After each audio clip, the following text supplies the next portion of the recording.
And I went ahead and turned it up as well.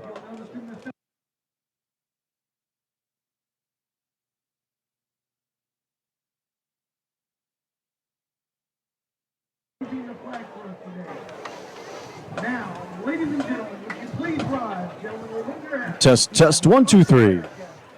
Need more in your ears? No, it's perfect. Okay. If that changes, this is you.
Ever wonder what community bank really means? To F&M Bank, it means giving back to the communities we live, work, and serve in. F&M Bank offers the products the larger commercial banks do, but with a unique passion and professionalism that you can only get at home. Come see us at any of our 8 locations in Central Oklahoma or visit fmbankok.com for more information. Community banking with a passion. F&M Bank. Member FDIC. It's Crossover Radio Sports Talk with a Purpose. My name is Philip Larson, and welcome to Piedmont Wildcat Football. And it's a Friday Night Lights situation once again. It is the most wonderful time of the year. My name is Philip Larson, doing your play-by-play. And usually I'm introducing my brother from the same mother, but he's got wedding planning to do. And so like to welcome to high atop the Blanchard press box, my good friend Tony Mellendorf. Tony, man, how's it going, brother? It's going good. Like you said, Friday Night Lights. There's not a better time in the state of Oklahoma than Friday night's football. That is absolutely right. As the Gridiron Giants take the field once again, and we got a good one coming to you, Tony. We got your Piedmont Wildcats making the trip down south here to Blanchard, Oklahoma. And I'm telling you what, just looking at the facilities, man, this is a top-notch little facility and field they got going here, bro. Absolutely. I think they just finished this not too long ago. It's a very, very nice stadium overlooking the town of Blanchard here, which, not a lot to look at, but we can see the field from up here for sure. Yes, we can see the field, and I think if I turn to the left, I might be able to see my house. Perhaps maybe even the Kansas state line. We are way up there, bro. We are on top of the press box. And so hear a little wind noise. Hey, that's just the cost of doing business, so bear with us on that. But, hey, we got a good one for you. Let's talk about the Piedmont Wildcats. Man, Tony, coming off a big win last week. Really asserted themselves on both sides of the ball. You got to think that they're coming with a lot of confidence here to Blanchard. Absolutely. Looked good offensively and defensively, forced a couple fumbles, got the turnover, won the turnover battle, and got things going through the air. We were kind of shocked watching them last week, kind of mixing it up as Coach Hall, normally a flex bone, run-heavy offense, kind of giving Josh Mars the reins a little bit to air it out. Kind of went into an I formation as well as a little bit, which was kind of weird. I formation, we've seen multiple receiver sets. I had to pinch myself and see where I was a couple times during that game. I was like, what's going on? But you have this group growing up. The great thing about sophomores, they turn into juniors. Absolutely. And given Mars a little bit more reign to take command of the offense, add a few wrinkles. Look, this is still going to be a run-heavy team. This is how this team's built. But to keep them honest, to keep 8-9 out of the box, I think that's one of those wrinkles that's really going to start being developed during the year, and also going to serve them well as they continue out of non-conference play and then going into conference. Absolutely, and they did it a little bit last year. You saw them the very first play of the game last year, very first game of the year. They take a deep shot to Cole Riggs. He ends up dropping the ball, but they like to do that last year. Go to Cole Riggs, and I'd like to see Coach Hall get into more of that, especially first play of the game. They think run, because you're in the flex bone. It's a run-heavy offense. You can catch them off guard and take the top off the defense, and it could go for 7. Let's talk about Blanchard as they come in. Did not have a week 0 game, so they played Noble, had them up at half, but just couldn't keep the foot on the gas. Ended up losing a nail biter and a heartbreaker, 34-27. A couple interesting things about that. Blanchard, like a lot of people here in Oklahoma, comes in with that spread. You're going to see receivers all over the place. But the interesting thing you brought up, talk to us about the kind of those offensive and defensive lines. Yeah, so they play both sides of the ball, 4A school, not super deep offensively or defensively on the lines, and so you got a bunch of guys playing both sides of the ball, and that could be a factor tonight, especially in the second half of this game, and especially considering that the Wildcats are going to try to jam the ball down their throat with the run offense that they run. So that could become a factor late in this game with the offensive and defensive line of Blanchard kind of getting tired. Well, we're going to see exactly that to start off. Blanchard wins the toss, elects to kick instead of defer, so they're going to get the ball to start the second half. And so we're going to see that Piedmont offense right off the bat and see if they can go ahead and start wearing them down early in the trenches to see what we can get and maybe start setting up some of those wrinkles that we were talking about earlier. Absolutely, and that's how Piedmont can get things done. If they can get the ball rolling early, have a nice opening drive, 6-7 minutes off the clock, that's going to set them up for success tonight. Crossover Radio Sports brings you Piedmont Wildcat football simulcast on Squirtle. Check us out. We're the ones who are hearing over there. We're going to go ahead and take a quick break. On the other side, yes, that is right, ladies and gentlemen. It is football time in Oklahoma. We're going to get this thing kicked off. Crossover Radio Sports. We'll be right back. Passion Church is putting passion back in church. Join us for vibrant worship, relevant teaching, and life-changing relationships. Passion Church meets on Sundays at 10 a.m. and 11:30 a.m. Passion Kids provides fun and great teaching during these services. Passion Iglesia meets on Sundays at 3 p.m. Ignite Youth meets on Wednesdays at 6:30 p.m. Passion is located at 3301 North Council Road and is on the web at www.passionchurch.tv. Remember, you can't live without passion. Crossover Radio Sports Talk with a Purpose. Piedmont football coming up. They're getting lined up real quick, Tony. Man, keys to the game. What's the player you're looking for on the Piedmont side? Offensively, I'm looking at Jaden Fuston, one of the A-backs. If he's going to have a big night, he's going to set this offense up for success running the ball.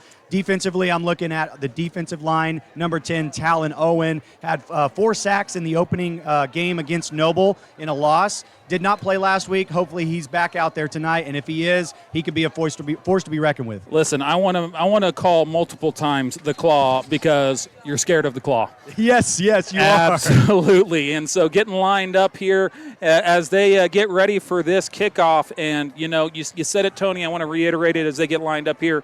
This could be one of those drives. I mean, I know, look, opening drive, you don't want to say it's this is where the game is won or lost, but the tone set, right? Setting Absolutely. the tone and saying, hey, this is how it's going to be all night long. Absolutely. A great drive can get this offense started and going, but they got to stay on schedule. When they get off schedule, any type of penalty, false starts, things like that sets them off schedule, and they cannot do that tonight. Getting lined up, ball's getting teed up. Ladies and gentlemen, they are on the field.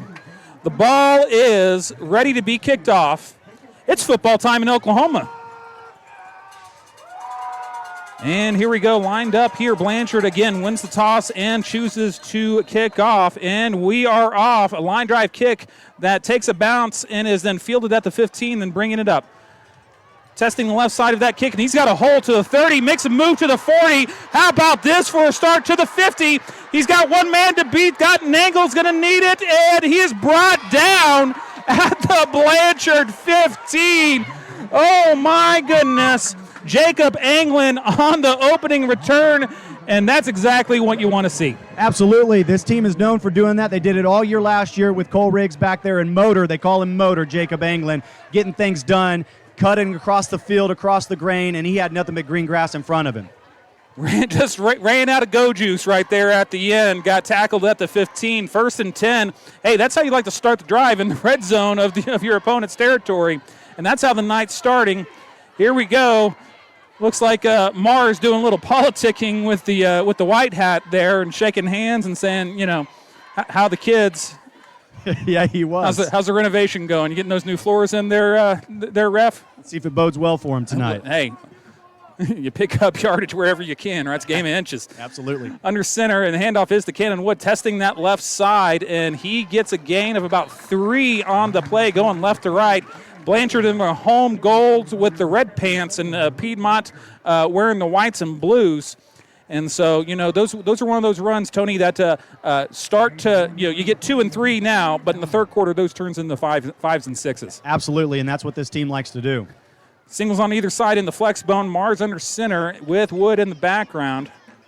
They love to put that man in motion, see if we can catch the defensive line sleeping, get that extra little cheap 5 yards. Here we go, getting the play from Coach Hall from the sideline. Mars back under center, ready to get the play off.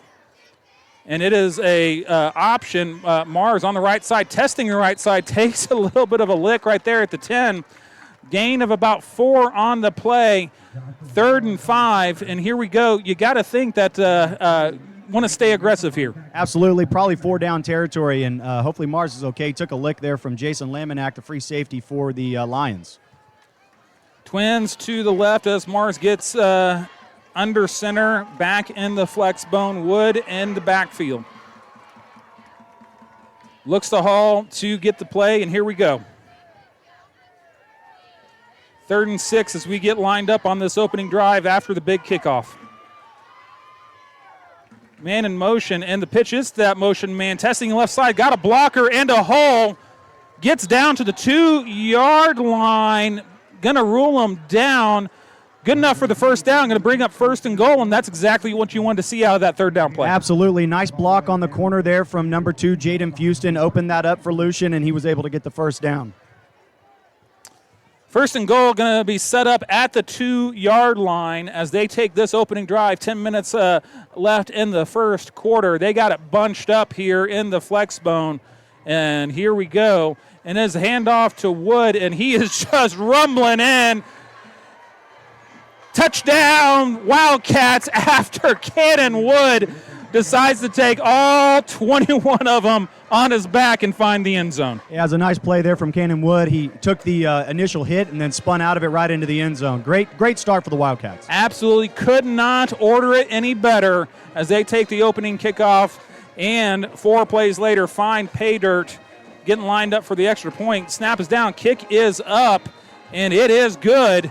And just like that, ladies and gentlemen, Piedmont up 7-0. Going to take a quick break. Crossover Radio Sports, Sports Talk with a Purpose. We're going to be right back right after this. At the stadium? Dieselhorst at Dieselhorst Sports and Orthopedics can help you get game day ready. Dr. Dieselhorst works with athletes of all ages, taking a coordinated approach to accelerate return to play and maximize athletic performance. His work with pros in sports training, injury prevention, bracing, Purpose, and just like that, 2 minutes and change ticked off the clock, and Blanchard decides to give Piedmont the ball. You wonder if they might have regretted that decision, as they absolutely have their way.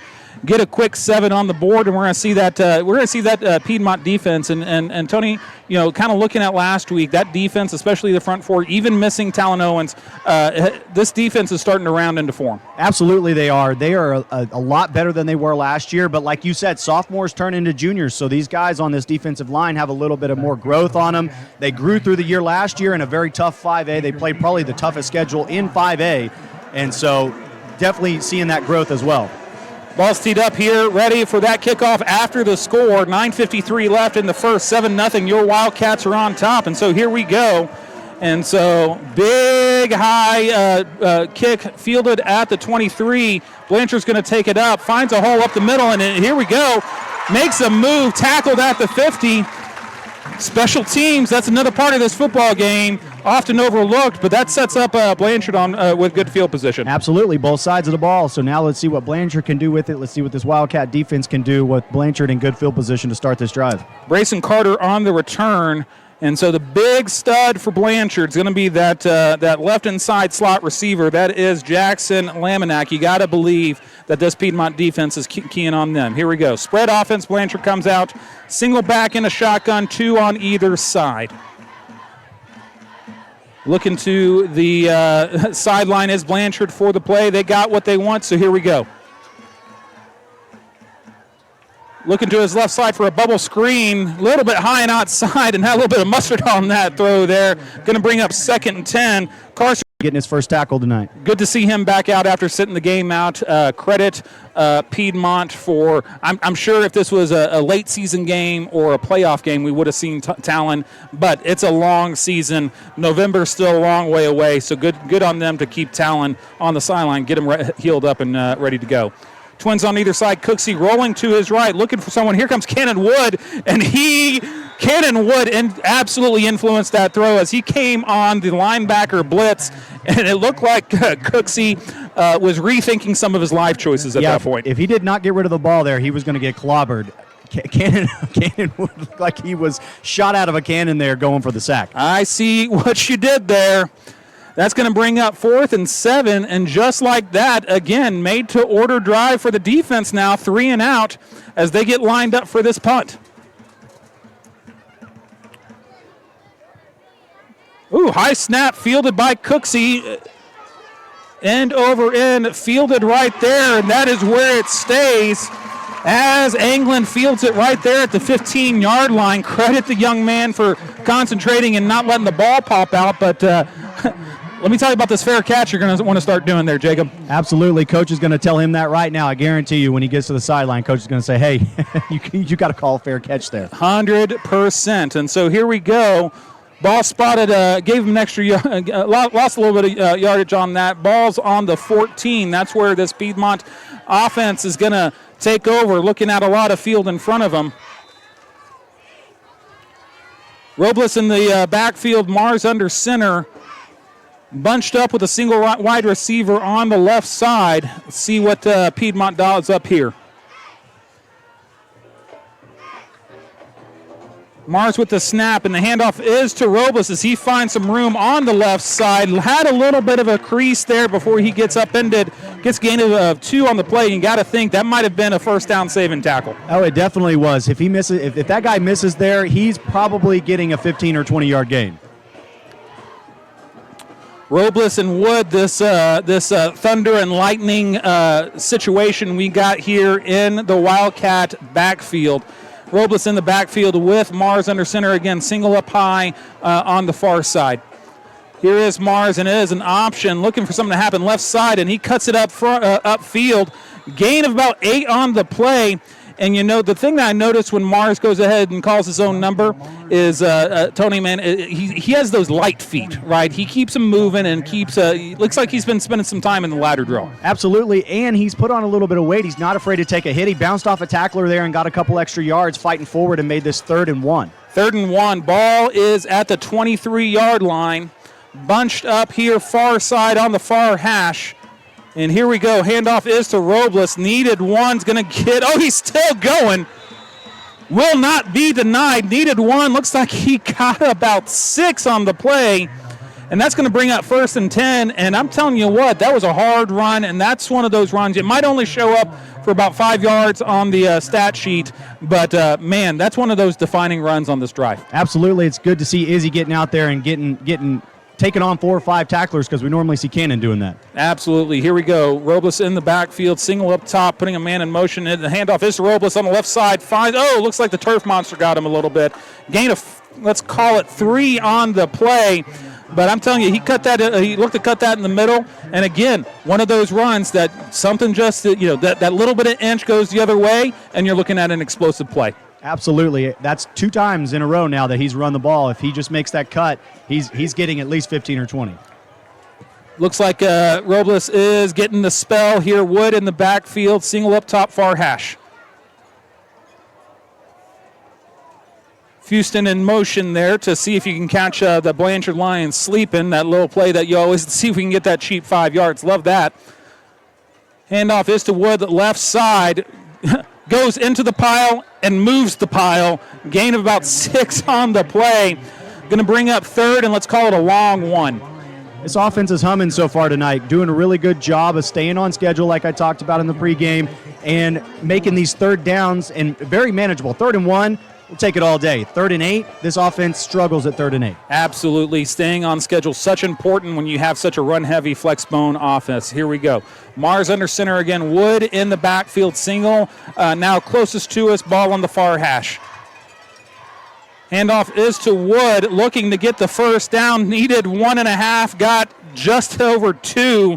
But doesn't matter because the chain gang's on the move again. That's going to bring up 1st and 10 as they get set up at the 42 of Piedmont. Absolutely. His drive started all the way back on about the 11-yard line. They're moving the ball up the field, about to be in plus territory. 3 first downs, and that clock is ticking. 5:50 left in the first quarter. 7-0 still Piedmont, and they have the ball. Ball's on the 42-yard line. Cannonwood in the backfield with a single receiver closest to us in the handoff. Fake to Wood. Josh Mars, gain of 2 on the play, and that's exactly what you were talking about, Tony, as he looked like he was dead to rights in the backfield, put his foot in the ground, lowered his shoulder to get a 2-yard gain, and that's that, again, sophomores turning into juniors, and not only that, putting a little bit of extra time in the weight room. Absolutely, and coaches preach to running backs all the time about fighting forward, falling forward, and it's good to see Josh doing that as well. He's doing really good on running the ball this evening. Bunched up on the flex bone again, single closest to us, now middle of the field, almost at midfield. Handoff is fake to Wood again. Mars looking to get something happen, gets to about the 50 where he's upended. That's going to get us back on schedule here, looking at 3rd, and let's call it a long 2. Once again, another 3rd down. That's very manageable here. You're in plus territory. You might think with 4:40 to go, you might go for it on 4th down here in plus territory. We'll have to see what the coach decides to do. Going to depend on this play here. Let's go ahead and just say that Robles is going to put this one on his back. We're not going to have to even think about that decision. Here we go. I like that. Single closest to us on the near hash, and here is the handoff to Robles. And he reaches across. I think that second effort is going to depend on the spot. Needed 2. I think he got 2 and maybe a couple hairs on his chinny chin here. What do you think? It's pretty close. It's pretty close, and they're going to go ahead take a timeout, and I think they're going to bring this out. Needed the minus side of the 48 into Blanchard territory, and the nose looks like it's right there. It's either going to be a first down or it's going to be fourth in an index card. Absolutely, and I would go for it on fourth down here if I'm Coach Hall, because your offense is absolutely playing really, really well right now. 4-17, you're up 7-0. Whoo! Look at that. Fourth in an index card. Look at that, man. Yep, fourth in an index card. So decision-making time for Coach Hall, but if this was me, I would go for it here. Absolutely. Your offensive line has been dominating, and this is one of those times where it's, you want to see what your team is made of. You want to test their mettle. It's, hey, we need 6 inches, right? We need just the nose of a football. If we can't get enough push to even just kind of do a quarterback sneak where Mars just takes a step and falls over, then they might have our number tonight, and that's where you want to test them. Absolutely. And that's exactly what Coach Hall is doing. It's like he might be listening in on the broadcast here. Bunched up in the flex bone, Wood right under center, and he Wood with the assist there as he just helps the pile dive forward. Needed 6 inches, got 3 yards, first and 10, and that's not only having this drive continue, chewing up clock, but it's also looking at the Blanchard defense and say, we're going to go ahead and have our will today. Absolutely, and they are definitely doing that tonight. That was a great quarterback sneak. There wasn't even a defender 2 feet from Mars there. Near hash, Mars under center, and the handoff is to Wood. Left side, he's got a hole, falls forward, gain of right at 5 on the play. And like we were saying, those 2 and 3 yard gains are starting to look like 4 and 5 yard gains. Absolutely. It looks like this defensive line for Blanchard is starting to wear it down. This has been a long drive, and they just got to keep it going here offensively and punch it in. Keep in mind the really good tidbit that you had earlier. This line, this trench, it's Iron Man football. Absolutely it is. Yes, it is. Twins to the left from Mars under center in the bone as they get set up. Wood in the backfield. 7-0, 3:06 left here in the first quarter. Here we go.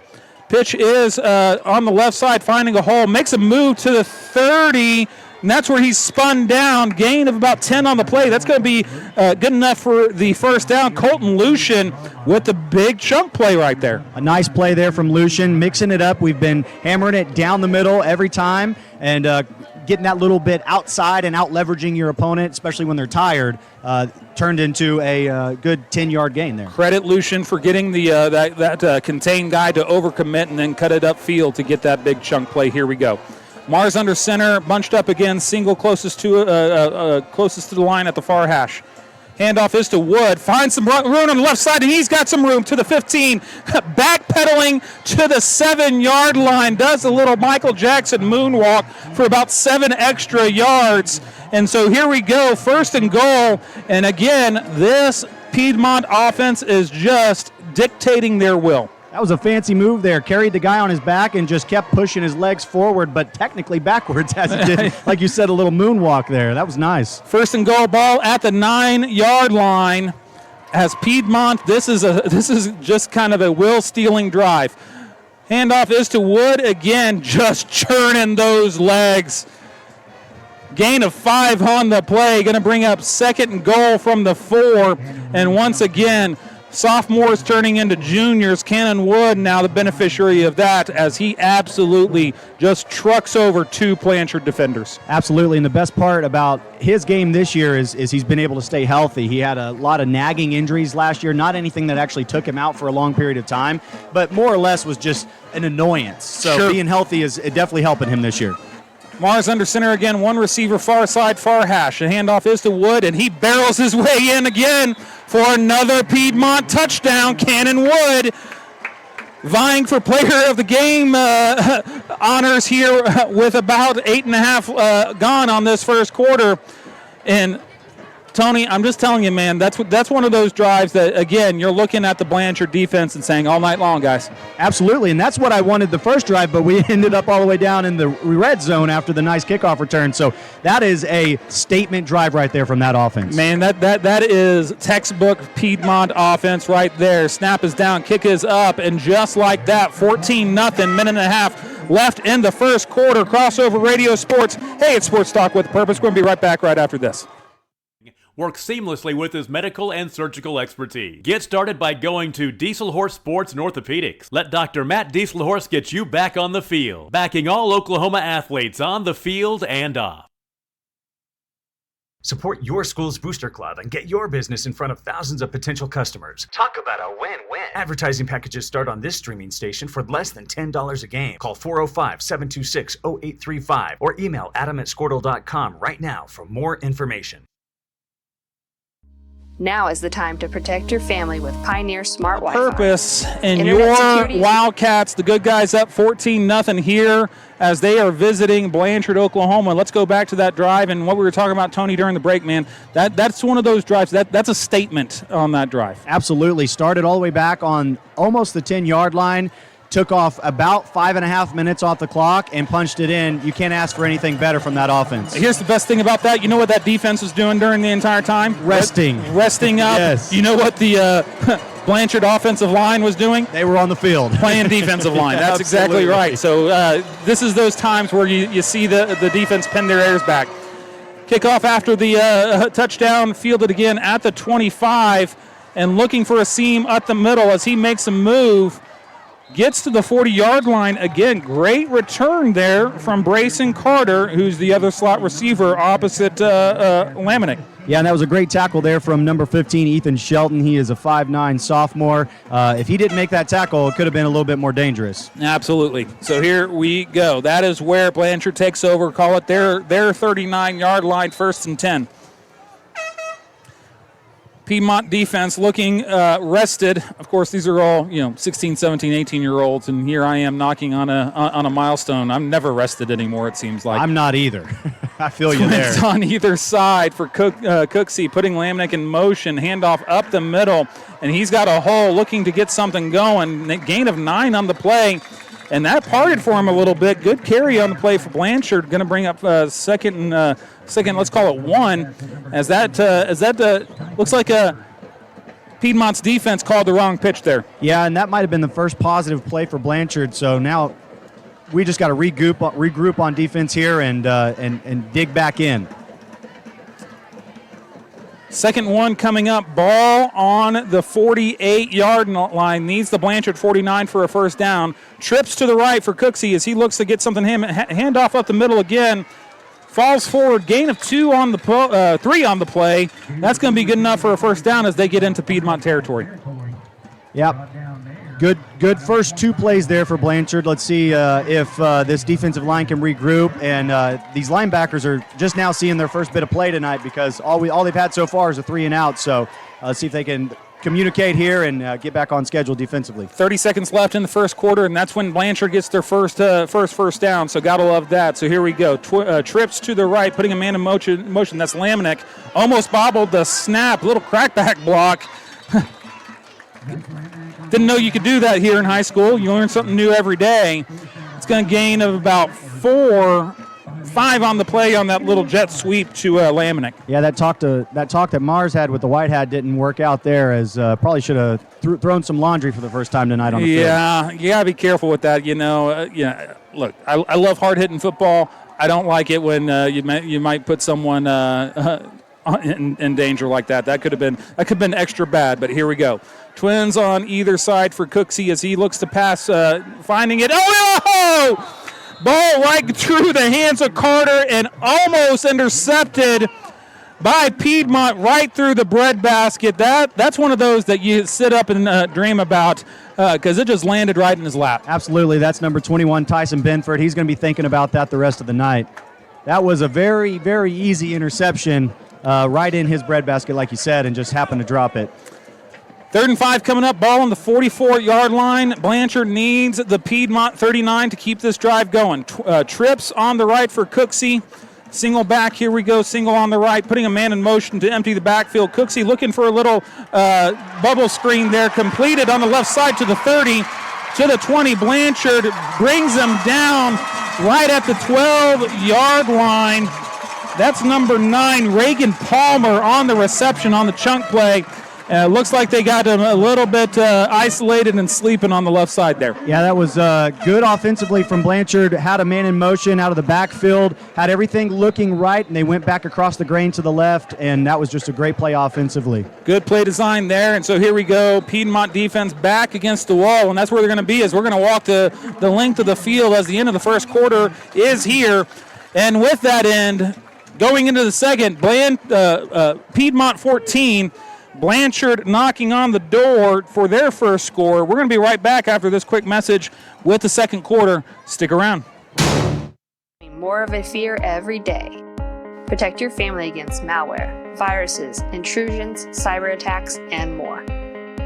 Modern internet deserves modern security. Get the best of both worlds with Pioneer in-home Wi-Fi and the Smart Wi-Fi app. Download the Pioneer Smart Wi-Fi app today or visit gopioneer.com for more information.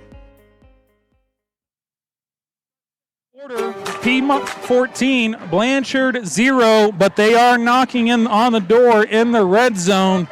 So let's do a little quick first quarter recap, Tony. I mean, you got to love what you've seen so far out of the Piedmont offense. Absolutely. Doing exactly what they want to get. Just 3, 4, 5 yards, first downs, chewing clock, and then pay it off.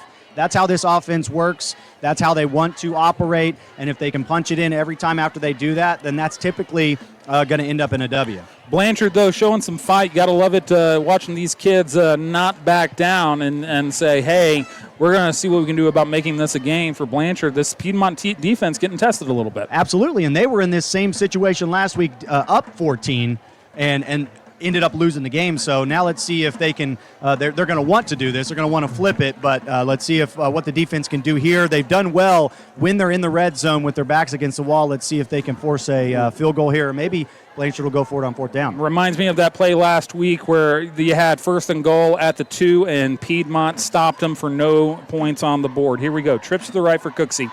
Looking to his right, trying to find his man, and right through the hands of the intended receiver. That's number 1, Bryson Frazier. Check that. Brayson Carter was the intended target.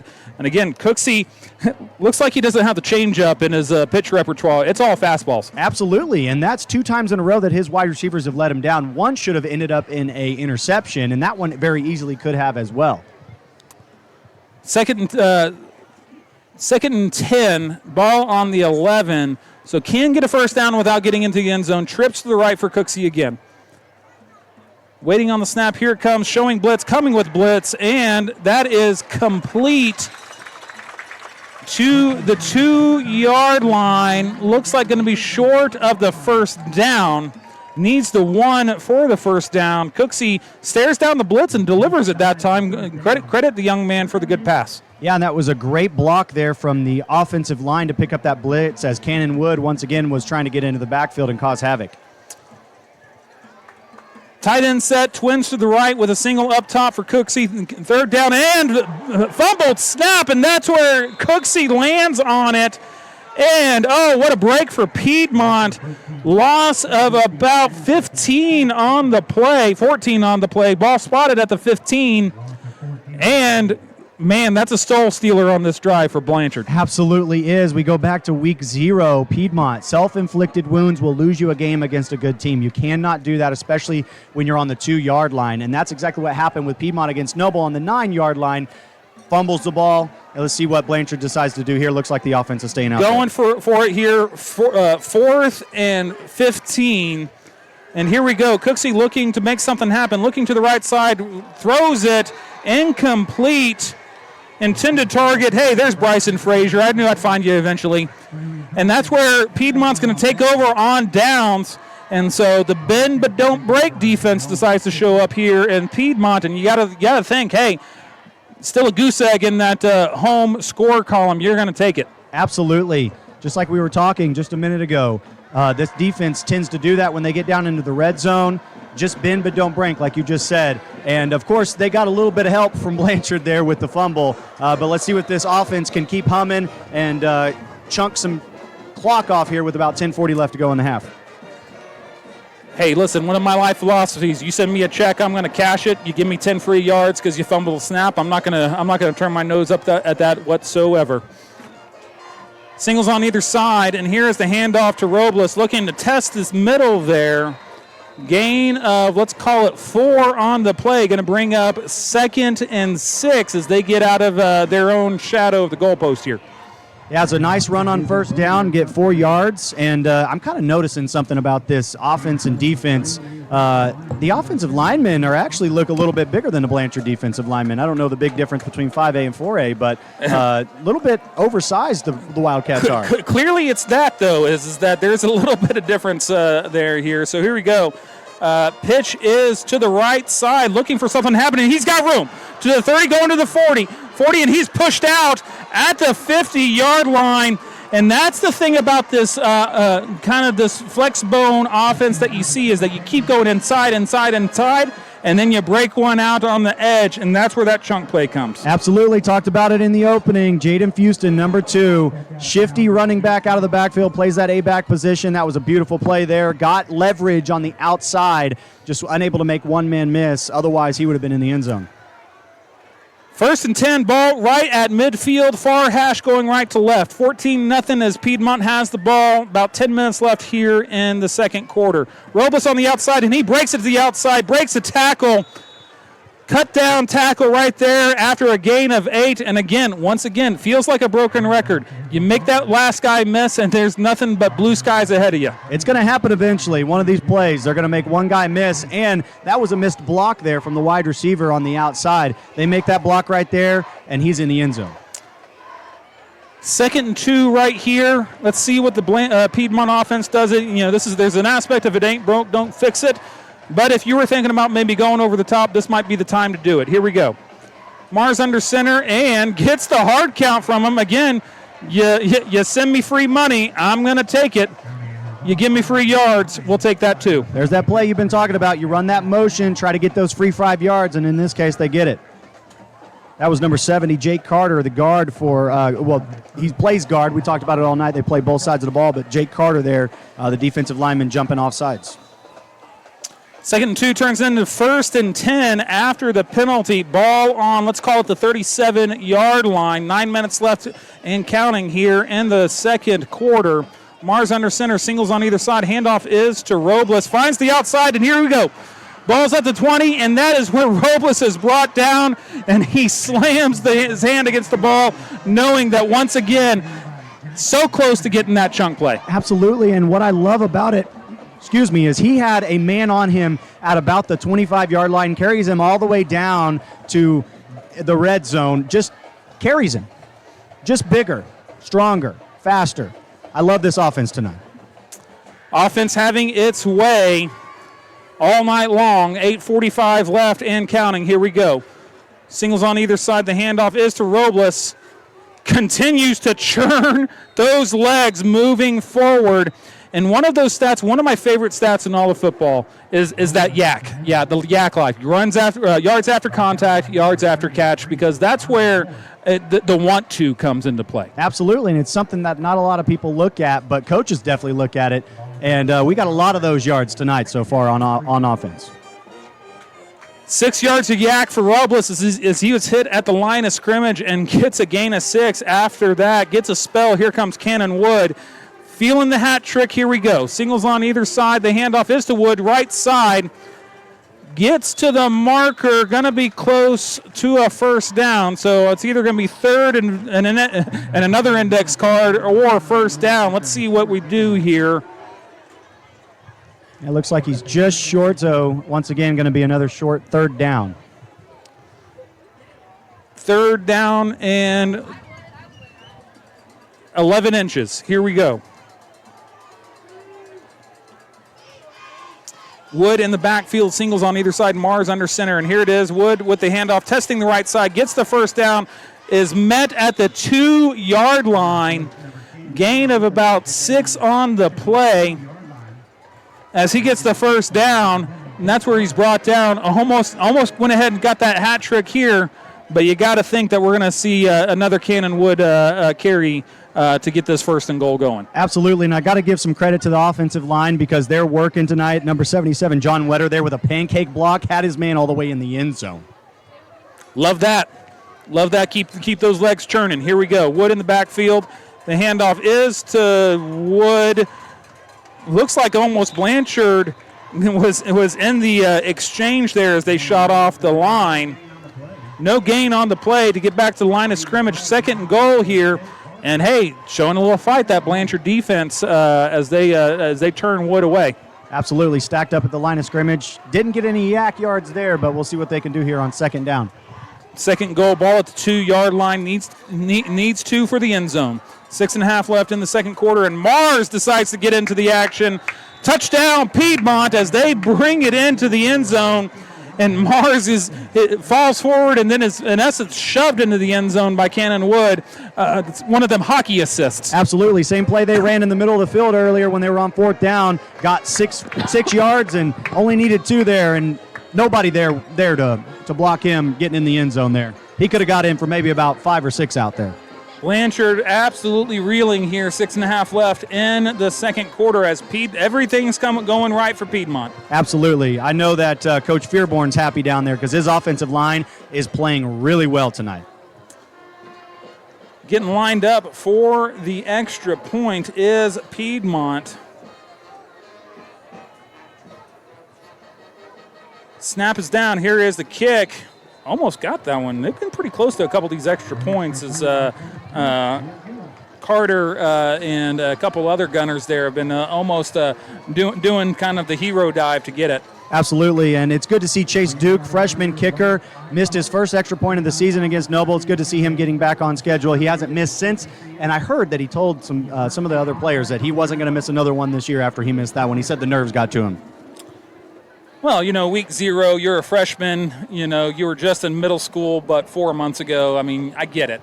Absolutely. Absolutely. Look, 5A football. That's no joke. I mean, this is big boy football. There's no doubt.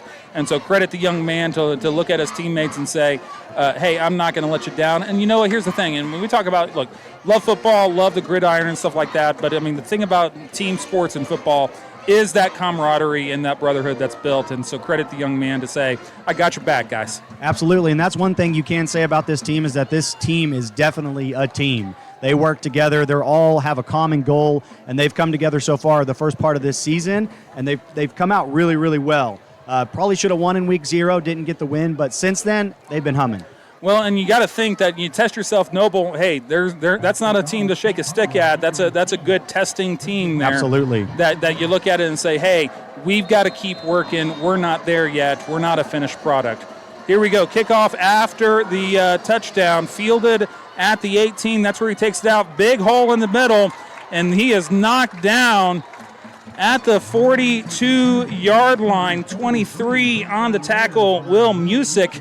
And I tell you what, young man, those things on the side of your shoulders there, those are called arms. So I'd really would have liked to see him wrap up on that one. Absolutely. They preach it all the time. All the coaches talk about wrapping up. You cannot arm tackle everybody out there. This Blanchard offense and in the special teams as well, they got some guys that if you try to arm tackle, they're going to beat you.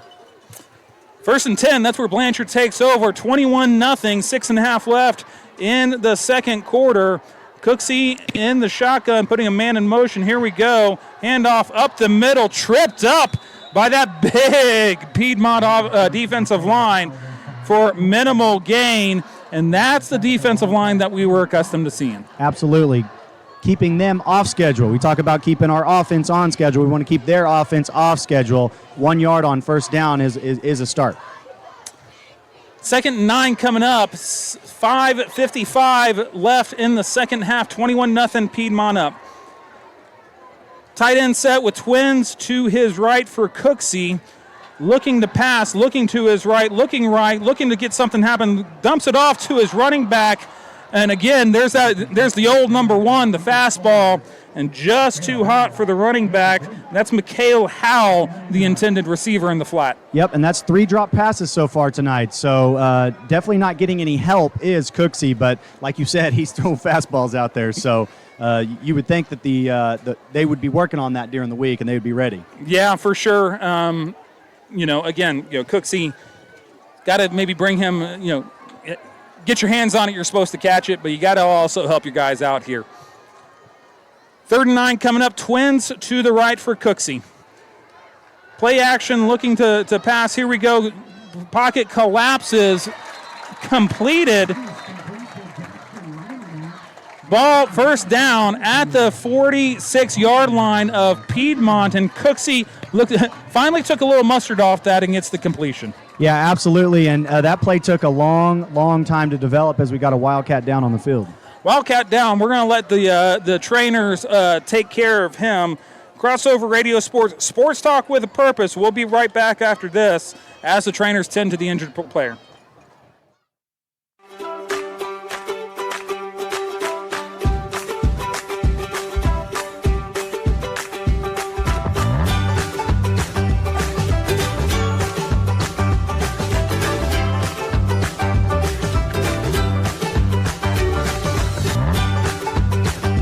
Stream with Oklahoma's #1 high school streaming service, Squirtle.tv. Find out more at Squirtle.com/stream. At Maples Nixon Diesel Horse, we've helped a lot of people, and our goal was to treat each and every person like a friend. And as a friend, we've got your back, always. We understand what you're going through. Being lawyers is what we do, but it's not all that we are. We care. We'll stand beside you throughout the entire legal process, not just as lawyers, but as your friends. We are Maples Nixon Diesel Horse, and we are here to help. First and 10 after the first down. Injured player walks off on his own power. Love to see that. Handoff is up the middle. Takes a big hit in the hole. Hey, there's that claw. Been waiting to see him all night. You're scared of the claw. Talon Owen with the wrap-up, and then the rest of the defense finishes him off. 2nd and 9 coming up, and we got an injured line here on the play. Absolutely. That was Brogan Hardy there, number 25, with the delivering the big hit there after Talon Owen wrapped up the running back there.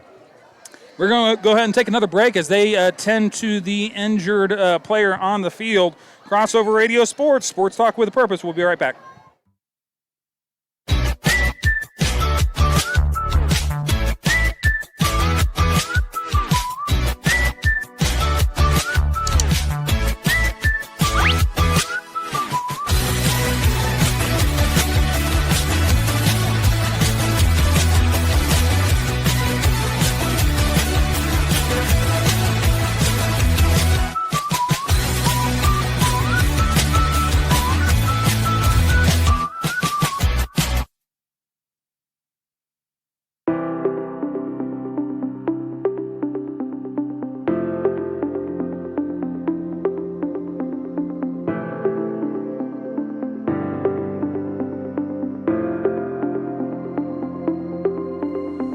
Time for your does make it his way off the field under his own power. Going to get checked out there. Definitely sending good thoughts his way. Here we go.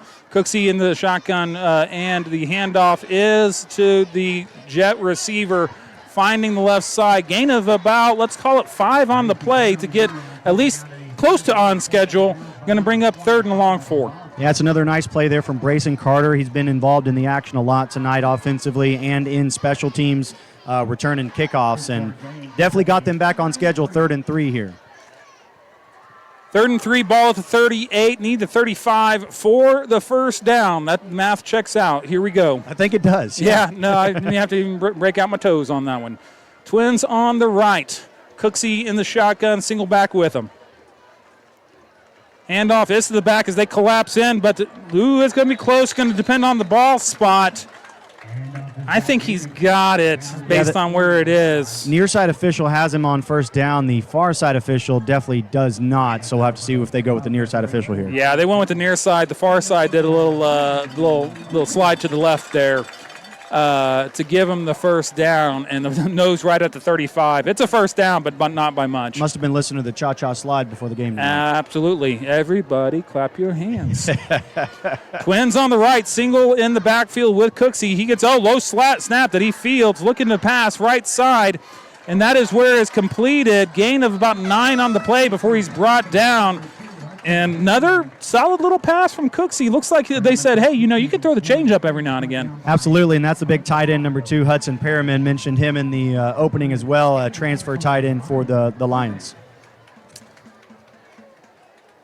Knocked him right out at the 25, giving him the first down. 4:35 left in the half with Piedmont up 21-0. Blanchard looking to get something cooking here. Twins to the right for Cooksey. Putting a man in motion, handoff up the middle, finding some room on the left side before he is shut down and then brought down by Cannon Wood. They'll give him forward progress for a gain of about a half a yard, but Cannon Wood shoved him back almost to the line in midfield. Yeah, that was a nice play there. Garrett was looking to get in the hole there between the guard and the center. Nothing going there. Tried to bump it outside, and there was 4 Wildcats there waiting for him. 2nd and 9 on the play, 3:55 left. You got to think this is a pivotal drive for Blanchard as they get the ball back to start the second half. Trips to the left here, single on the near side with Cooksey in the shotgun with a single back. Cooksey looking to his left, flings it out to the flat, to the running back, gets back to the line of scrimmage, and that is a swarming defense for Piedmont as they sniffed out the flat and absolutely shut it down. Absolutely, and the Wildcats will take that all night defensively in their in the preseason match that they had in a scrimmage against Lawton. It was the same thing. They had a great quarterback and kept everything behind, kept everything in the flat, kept everything on screenplays, nothing down the field, and that's what led to a very competitive match, and they're doing that tonight as well defensively. 3 minutes left, 3rd and 9, here we go. Twins on either side for Cooksey as he puts a man in motion. Cooksey with the play action, left side, finds the slot receiver, and he is brought down right at the 15-yard line, good enough for the first down, and, hey, credit the receiver. Cooksey found the fastball again, and he reeled it in this time. Absolutely. Got a little bit of help there from his wide receiver, Brayson Carter. Been going to him a lot tonight. We mentioned Laminack, but Carter has been getting involved in all aspects of the game offensively for the Lions. Absolutely. Here we go. 1st and 10 coming for Piedmont, and they're going to take a timeout because they want to see what they can do about maybe stopping this drive. We're going to take it with them. Crossover Radio Sports Talk with a purpose. Going to be right back after this. School or business to purchase a new phone system? Give the experts at Versatile Networks a call. In most cases, we can provide a phone system with brand new phones for less than your current monthly bill. Call us for a free quote today. Allegiant Marketing Group produces inbound lead generation for our clients through integrated traditional and digital campaigns. We continuously develop new strategies, tactics, and productive efficiencies so you can reach your target market and get a measurable return on investment. This fast-paced world demands for your products and services to be presented at the moment your buyers need them. Targeted and innovative marketing creates your success. Call AMG today, your marketing partner. Dr. Matt Dieselhorst at Dieselhorst Sports and Orthopedics can help you get game day ready. Dr. Dieselhorst works with athletes of all ages, taking a coordinated approach to accelerate return to play and maximize athletic performance. His work with pros in sports training, injury prevention, with a purpose game reset, 2:44 left in the second quarter. Piedmont up 21-0, but Blanchard is knocking on the door in the red zone. Gotta think this is a big drive for Blanchard and Piedmont. If Piedmont can keep it out of the end zone, that's a big win. Twins on either side, and looks like they got caught on the hard count there a little bit. Absolutely. Two defensive linemen jumping over the line there. You can't let that happen. You can't have that happen, rather, as I try to get my words out here. But absolutely there. Cannot let that happen. That was Talon Owen there that jumped off sides, and he was smacking the ground. He knows exactly that you cannot do that, especially at this time and where they're at on the field. Big drive, like I said. Blanchard gets the ball to start the second half, looking for a buy one, get one free. Here we go. Swinging out to Laminack. Pushed out of bounds right at the 5-yard line on the bubble screen play. Good enough for the first down. Shoved out of bounds to stop the clock. And 1st and goal coming up. And so once again, this Piedmont defense finds that their heels are at the goal line. Absolutely. Once again, bend but don't break. Let's see what they can do defensively here, 1st and goal. Only the down marker is up. The chains are on the turf. Here we go. Twins on either side for Cooksey as he gets lined up. Putting a man in motion, and the handoff is up the middle to the running back. That's Zach Garrett. And this time the defense did not just bend, but also showed a little bit of a crack, as that is a Blanchard touchdown. Absolutely. Blanchard definitely back on schedule. Like you mentioned, they get the ball to start the second half, but let's see after this extra point what this offense can do, because I know that Coach Hall has been working the 2-minute offense with his team. So let's see if maybe the Wildcats can get the ball back here and maybe punch it in before half. We forget about how important the old Mo is, right? And how the momentum has been with Piedmont for the majority of this game. I'm not saying that he's looking to change addresses, but he's definitely Googling how to fill out a change of address card right now. Absolutely. And we'll have to see. Like I mentioned, Coach Hall, I talked to him mostly every day at the school, and he told me that they've definitely been working really, really hard on that 2-minute offense to try to get the ball down the field and punch it in. And so let's see if they can do that here, because they're definitely going to want to. Keeping it here through the scoring break here, 2:18 left, 21-7. Piedmont is up. Again, 2:18, Tony, we talk about, again, the Mo and how that this offense and this team is actually just inflicted their will to this point. But you got to think with this 2-minute offense coming that Coach Hall is looking at these guys like, hey,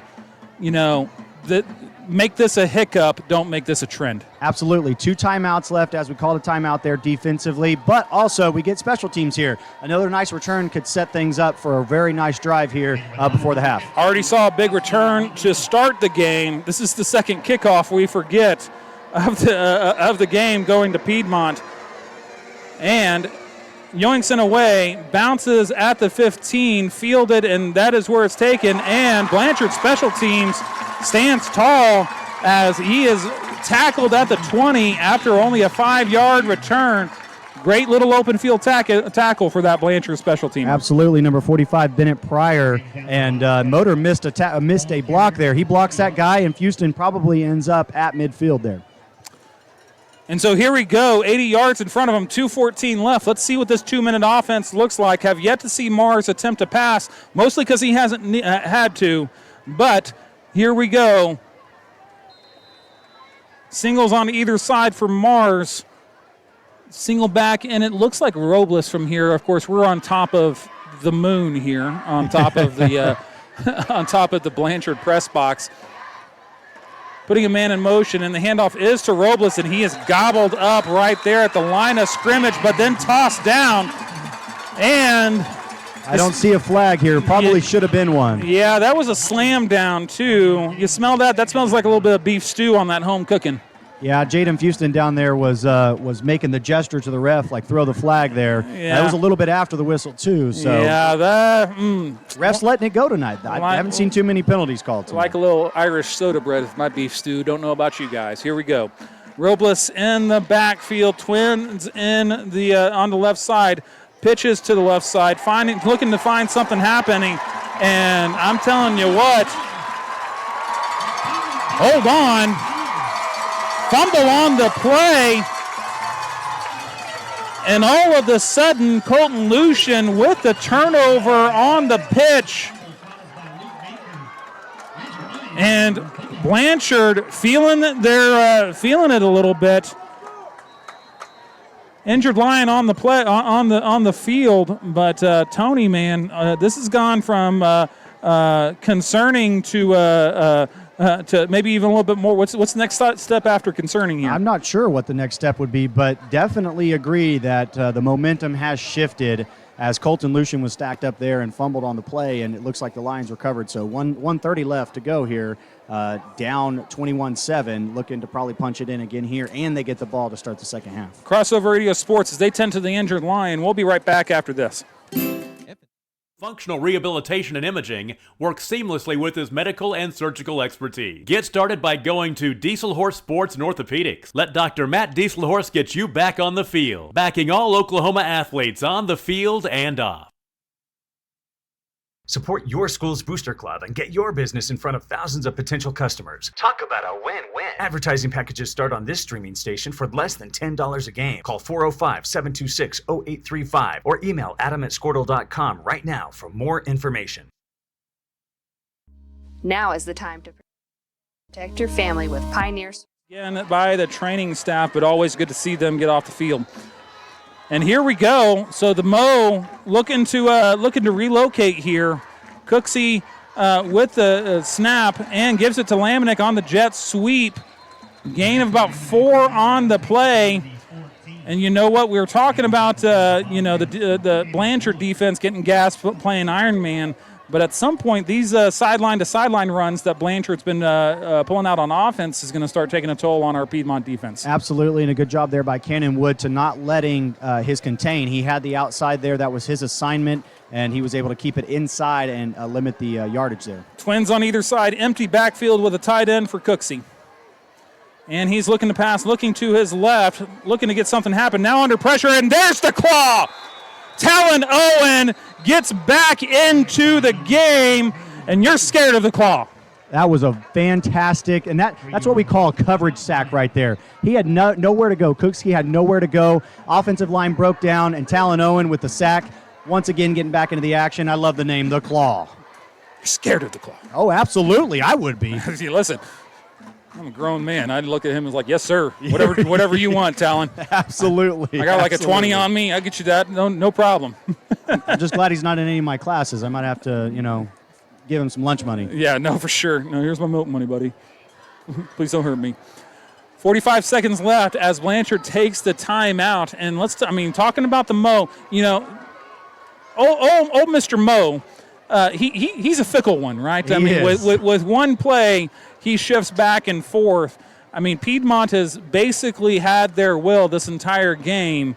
But with that one sack, man, Tony, just talk about how big that one sack is for this defense. Well, it's huge because it gets this Blanchard offense back off schedule. 3rd and 9 here, 45 seconds. They have to burn a timeout as well to not let any clock run off. And I would imagine this is probably 4-down territory for the Blanchard Lions. So we'll have to see what the Wildcats can do defensively here. 2 more plays, get into halftime. Twins on the right for Cooksey, tight end on the set with a single back. Here we go. Cooksey with a completion on a seam route to the tight end. And he just strolls into the end zone. Looks like the tight end leaked out a little bit. Yeah, you can't let that happen. Nobody there, right in the middle of the field. You see it all the time. That's a beautiful offensive play there from the Lions. Hudson Perriman with the touchdown. And just like that, old Uncle Mo decides to go to the other sideline. Absolutely, and I would venture to guess that Coach Hall here, once he gets this ball back, is going to run this 41 seconds out and try to get into halftime. I think it's dependent on the return. We've seen the big return. Absolutely. But that'll dictate it. But most likely what we'll see is that if it's on the plus side of the field, that we will see that Coach Hall be content on taking the 7-point lead in. And Blanchard gets lined up on the extra point. Here we go. Snap down. Kick is away, and it is short. And it looks like somebody got a hand on it. That was blocked. That is Lane Whitworth. Yep. Number 24, Lane Whitworth. Great player. We're usually talking about old Whitworth getting your cash now. He said, no, I'm going to go ahead and keep these points. Absolutely, and that's huge. That could very well come into play later on in this game. Definitely keep a little eye on that. Now it's still a 1-score game, but now you need that old 2-point conversion to tie it up rather than the extra point. And so credit Whitworth keeping his head in the game and making one of those little game of inches plays here. Absolutely, great sophomore. Got a lot of play last year as a freshman as well, and he's a great athlete. Really, he really is. And I'd like to see him get more involved offensively too as a wide receiver. And so here we go. 41 seconds left. Piedmont up 21-13 after the Blanchard touchdown. Blocked point makes it a little squib kick up the middle, fielded by Robles at the 25, looking for some room on the right side, runs into his own blocker, then bounces out. And here we go, ball pushed out at the 40. 32 seconds left. That's kind of in that no man's land. Do you go ahead and see what you can do about putting the gas down, or do you go ahead and take this one to the locker room? If you do, you're telling your running backs and you're telling your offense, do not make a mistake here. You just fumbled the ball on the last play. Take care of the ball here if we're going to try to go for it. 32 seconds, 2 timeouts left, not out of the question. If I was playing Madden, which is a terrible comparison. It is, but I think I'm letting you got 9 in the box. You've been running all game. You got Whitworth here, single right here. You just made the play. Maybe send him down, see if we can uncork one. Robles on the right side again. gain of 5 on the play. Should have been a gain of 25, and he gets tripped up at the line. Absolutely, and I agree with you. Try to take the top off the defense here. You don't got nothing to lose, really, and it could end up in a touchdown. Yeah, exactly. I mean, even if it gets picked, it's like a punt. Looks like they're going to go ahead and take this. 10 seconds left on the play. Handoff is to Robles again, runs into his own man, gain of about 3 on the play. That's 4-3-2-1.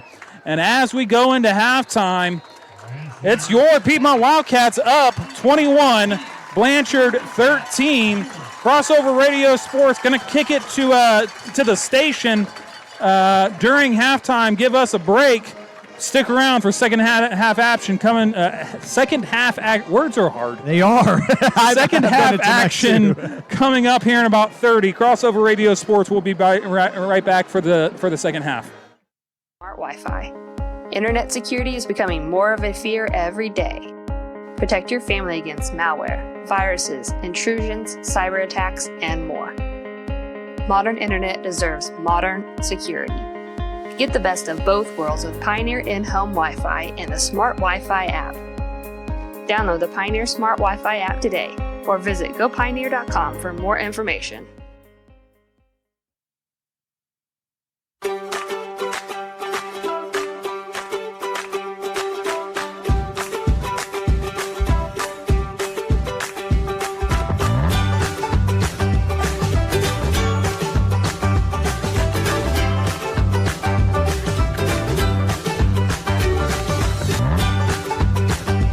Stream with Oklahoma's #1 high school streaming service, Squirtle.tv. Find out more at Squirtle.com/stream. At Maples Nixon Diesel Horse, we've helped a lot of people, and our goal was to treat each and every person like a friend. And as a friend, we've got your back always. We understand what you're going through. Being lawyers is what we do, but it's not all that we are. We care. We'll stand beside you throughout the entire legal process, not just as lawyers, but as your friends. We are Maples Nixon Diesel Horse, and we are here to help.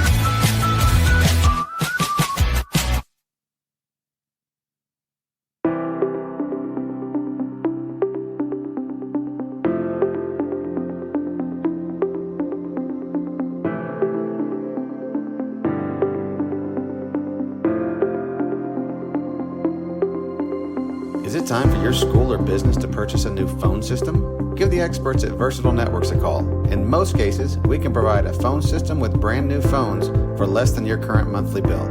Call us for a free quote today. Allegiant Marketing Group produces inbound lead generation for our clients through integrated traditional and digital campaigns. We continuously develop new strategies, tactics, and productive efficiencies so you can reach your target market and get a measurable return on investment.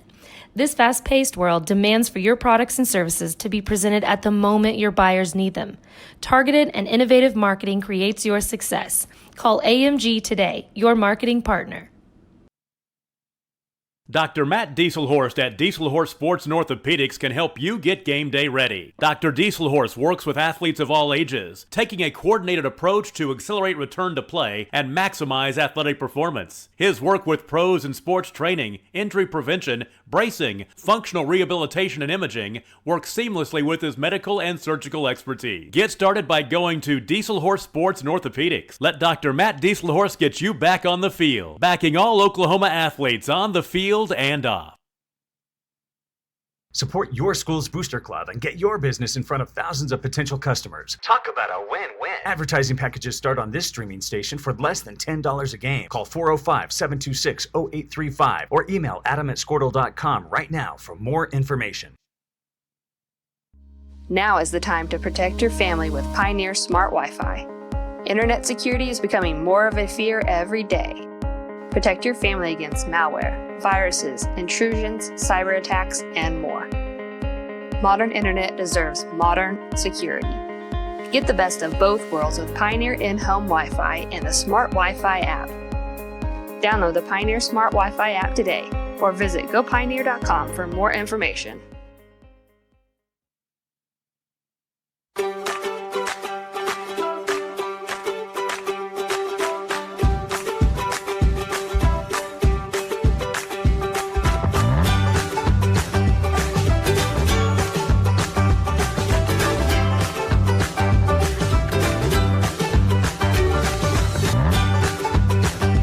Stream with Oklahoma's #1 high school streaming service, Squirtle.tv. Find out more at squirtle.com/stream. At Maples Nixon Diesel Horse, we've helped a lot of people, and our goal was to treat each and every person like a friend. And as a friend, we've got your back always. We understand what you're going through. Being lawyers is what we do, but it's not all that we are. We care. We'll stand beside you throughout the entire legal process, not just as lawyers, but as your friends. We are Maples Nixon Diesel Horse, and we are here to help.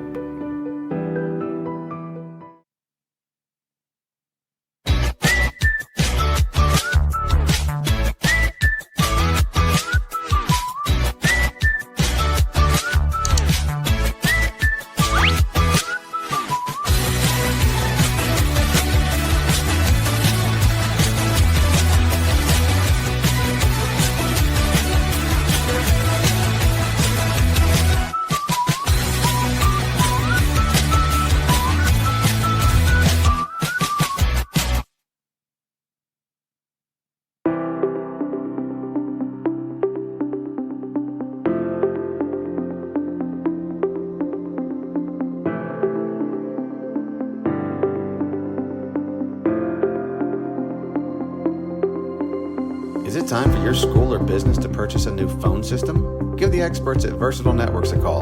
In most cases, we can provide a phone system with brand new phones for less than your current monthly bill.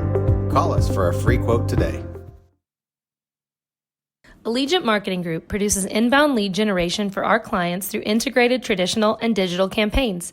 We continuously develop new strategies, tactics, and productive efficiencies so you can reach your target market and get a measurable return on investment. This fast-paced world demands for your products and services to be presented at the moment your buyers need them. Targeted and innovative marketing creates your success.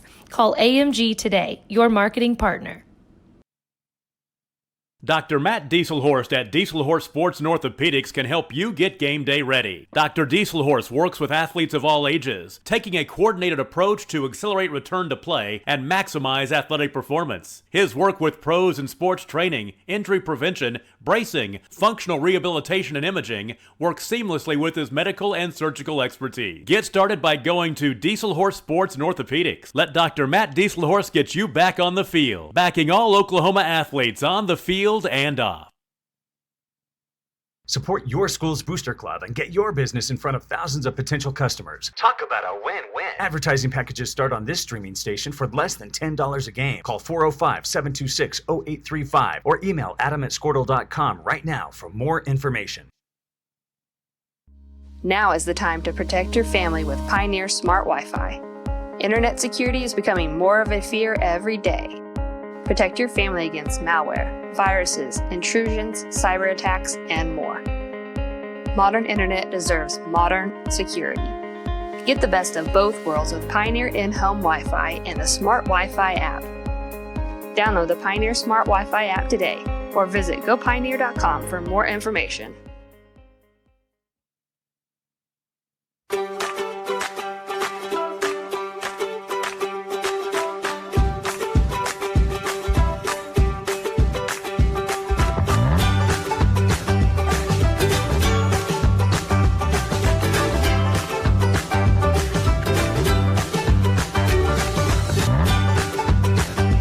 Stream with Oklahoma's #1 high school streaming service, Squirtle.tv. Find out more at squirtle.com/stream. At Maples Nixon Diesel Horse, we've helped a lot of people, and our goal was to treat each and every person like a friend. And as a friend, we've got your back always. We understand what you're going through. Being lawyers is what we do, but it's not all that we are. We care. We'll stand beside you throughout the entire legal process, not just as lawyers, but as your friends. We are Maples, Nix, and Dieselhorst, and we are here to help.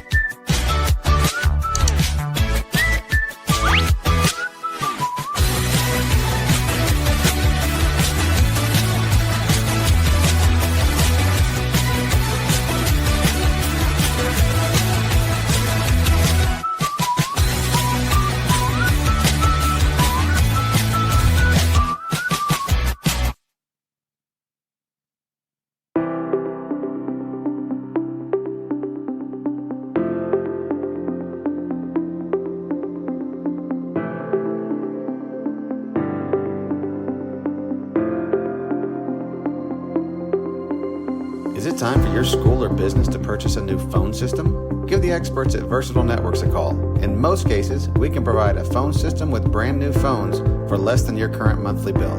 Call us for a free quote today.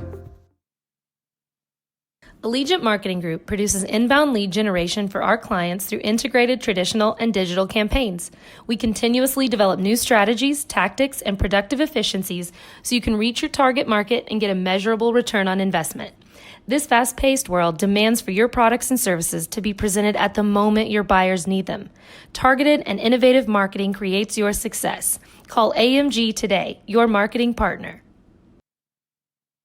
Dr. Matt Dieselhorst at Dieselhorst Sports and Orthopedics can help you get game day ready. Dr. Dieselhorst works with athletes of all ages, taking a coordinated approach to accelerate return to play and maximize athletic performance. His work with pros in sports training, injury prevention, bracing, functional rehabilitation, and imaging works seamlessly with his medical and surgical expertise. Get started by going to Dieselhorst Sports and Orthopedics. Let Dr. Matt Dieselhorst get you back on the field, backing all Oklahoma athletes on the field and off.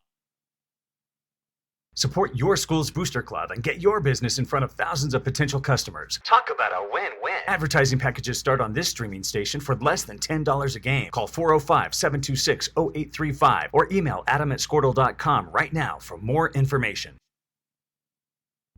Now is the time to protect your family with Pioneer Smart Wi-Fi. Internet security is becoming more of a fear every day. Protect your family against malware, viruses, intrusions, cyber attacks, and more. Modern internet deserves modern security. Get the best of both worlds with Pioneer in-home Wi-Fi and the Smart Wi-Fi app. Download the Pioneer Smart Wi-Fi app today or visit gopioneer.com for more information.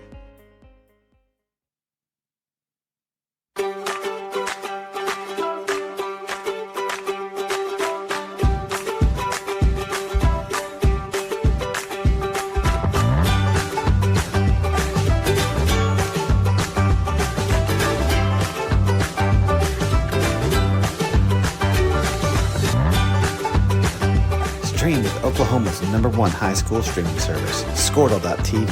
Find out more at squirtle.com/stream. At Maples, Nix, and Dieselhorst, we've helped a lot of people, and our goal was to treat each and every person like a friend. And as a friend, we've got your back always. We understand what you're going through. Being lawyers is what we do, but it's not all that we are. We care. We'll stand beside you throughout the entire legal process, not just as lawyers, but as your friends. We are Maples, Nix, and Dieselhorst, and we are here to help.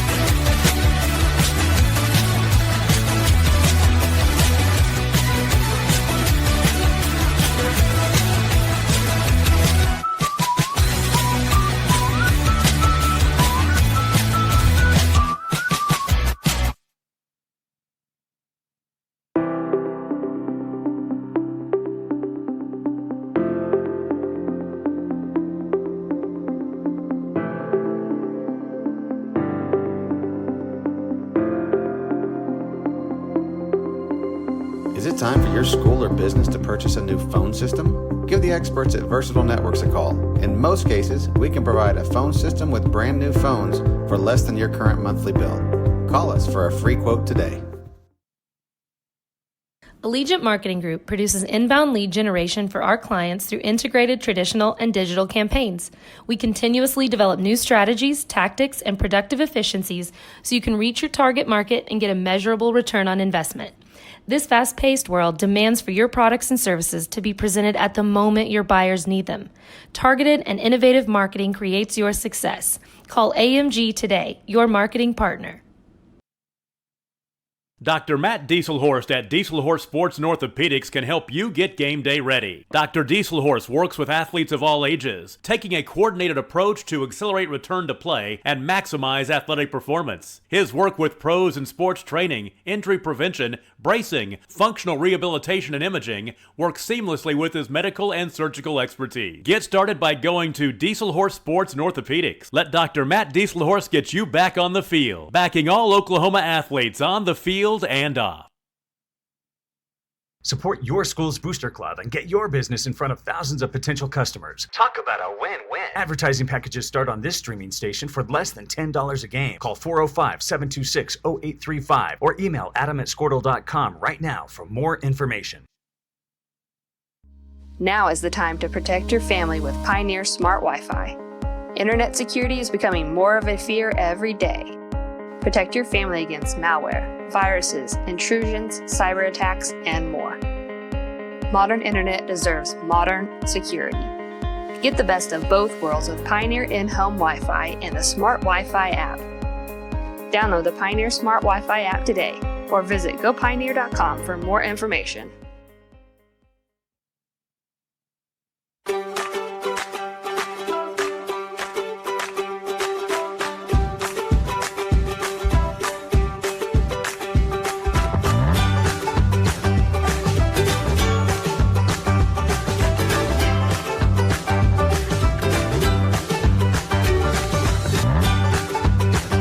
Stream with Oklahoma's #1 high school streaming service, Squirtle.tv. Find out more at squirtle.com/stream. At Maples Nixon Dieselhorst, we've helped a lot of people, and our goal was to treat each and every person like a friend. And as a friend, we've got your back, always.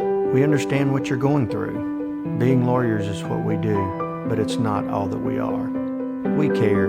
We'll stand beside you throughout the entire legal process, not just as lawyers, but as your friends.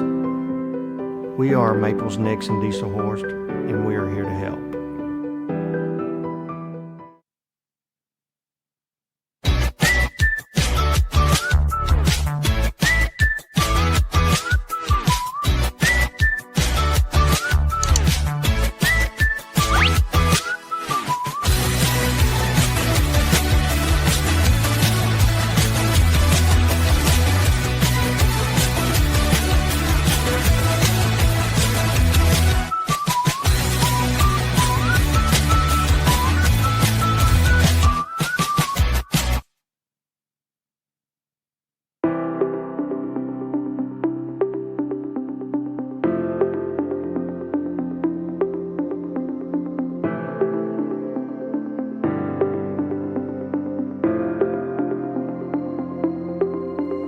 Is it time for your school or business to purchase a new phone system? Give the experts at Versatile Networks a call. In most cases, we can provide a phone system with brand new phones for less than your current monthly bill.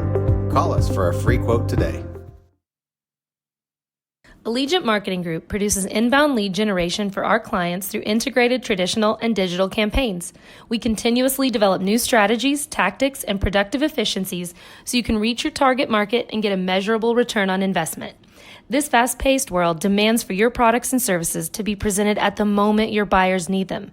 Targeted and innovative marketing creates your success. Call AMG today, your marketing partner. Dr. Matt Dieselhorst at Dieselhorst Sports and Orthopedics can help you get game day ready. Dr. Dieselhorst works with athletes of all ages, taking a coordinated approach to accelerate return to play and maximize athletic performance. His work with pros in sports training, injury prevention, bracing, functional rehabilitation, and imaging works seamlessly with his medical and surgical expertise. Get started by going to Dieselhorst Sports and Orthopedics. Let Dr. Matt Dieselhorst get you back on the field, backing all Oklahoma athletes on the field and off. Support your school's booster club and get your business in front of thousands of potential customers. Talk about a win-win. Advertising packages start on this streaming station for less than $10 a game. Call 405-726-0835 or email adam@squirtle.com right now for more information. Now is the time to protect your family with Pioneer Smart Wi-Fi. Internet security is becoming more of a fear every day. Protect your family against malware, viruses, intrusions, cyber attacks, and more. Modern internet deserves modern security. Get the best of both worlds with Pioneer in-home Wi-Fi and the Smart Wi-Fi app. Download the Pioneer Smart Wi-Fi app today or visit gopioneer.com for more information.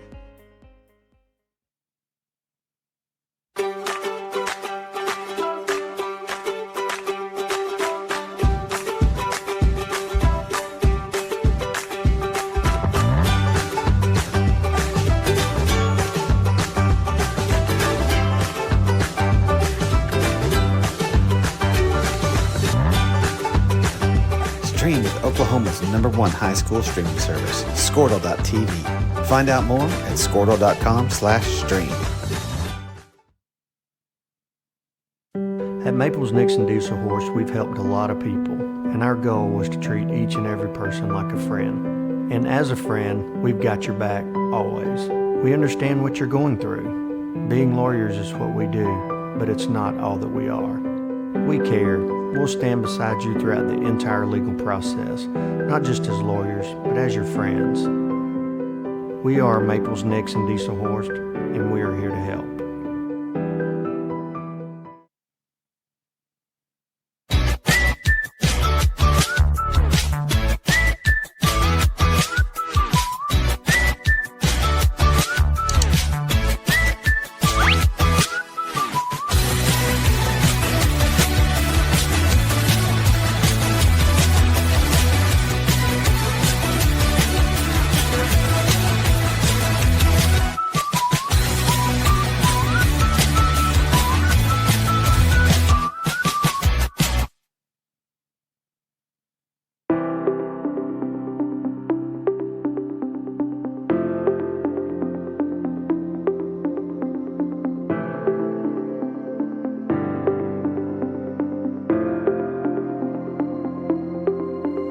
Is it time for your school or business to purchase a new phone system? Give the experts at Versatile Networks a call. In most cases, we can provide a phone system with brand new phones for less than your current monthly bill.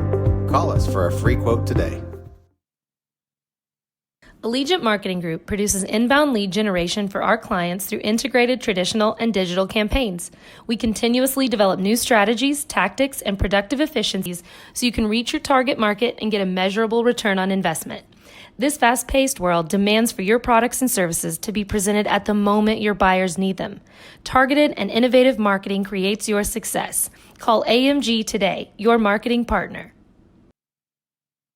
Dr. Matt Dieselhorst at Dieselhorst Sports and Orthopedics can help you get game day ready. Dr. Dieselhorst works with athletes of all ages, taking a coordinated approach to accelerate return to play and maximize athletic performance. His work with pros in sports training, injury prevention, bracing, functional rehabilitation, and imaging works seamlessly with his medical and surgical expertise. Get started by going to Dieselhorst Sports and Orthopedics. Let Dr. Matt Dieselhorst get you back on the field, backing all Oklahoma athletes on the field and off.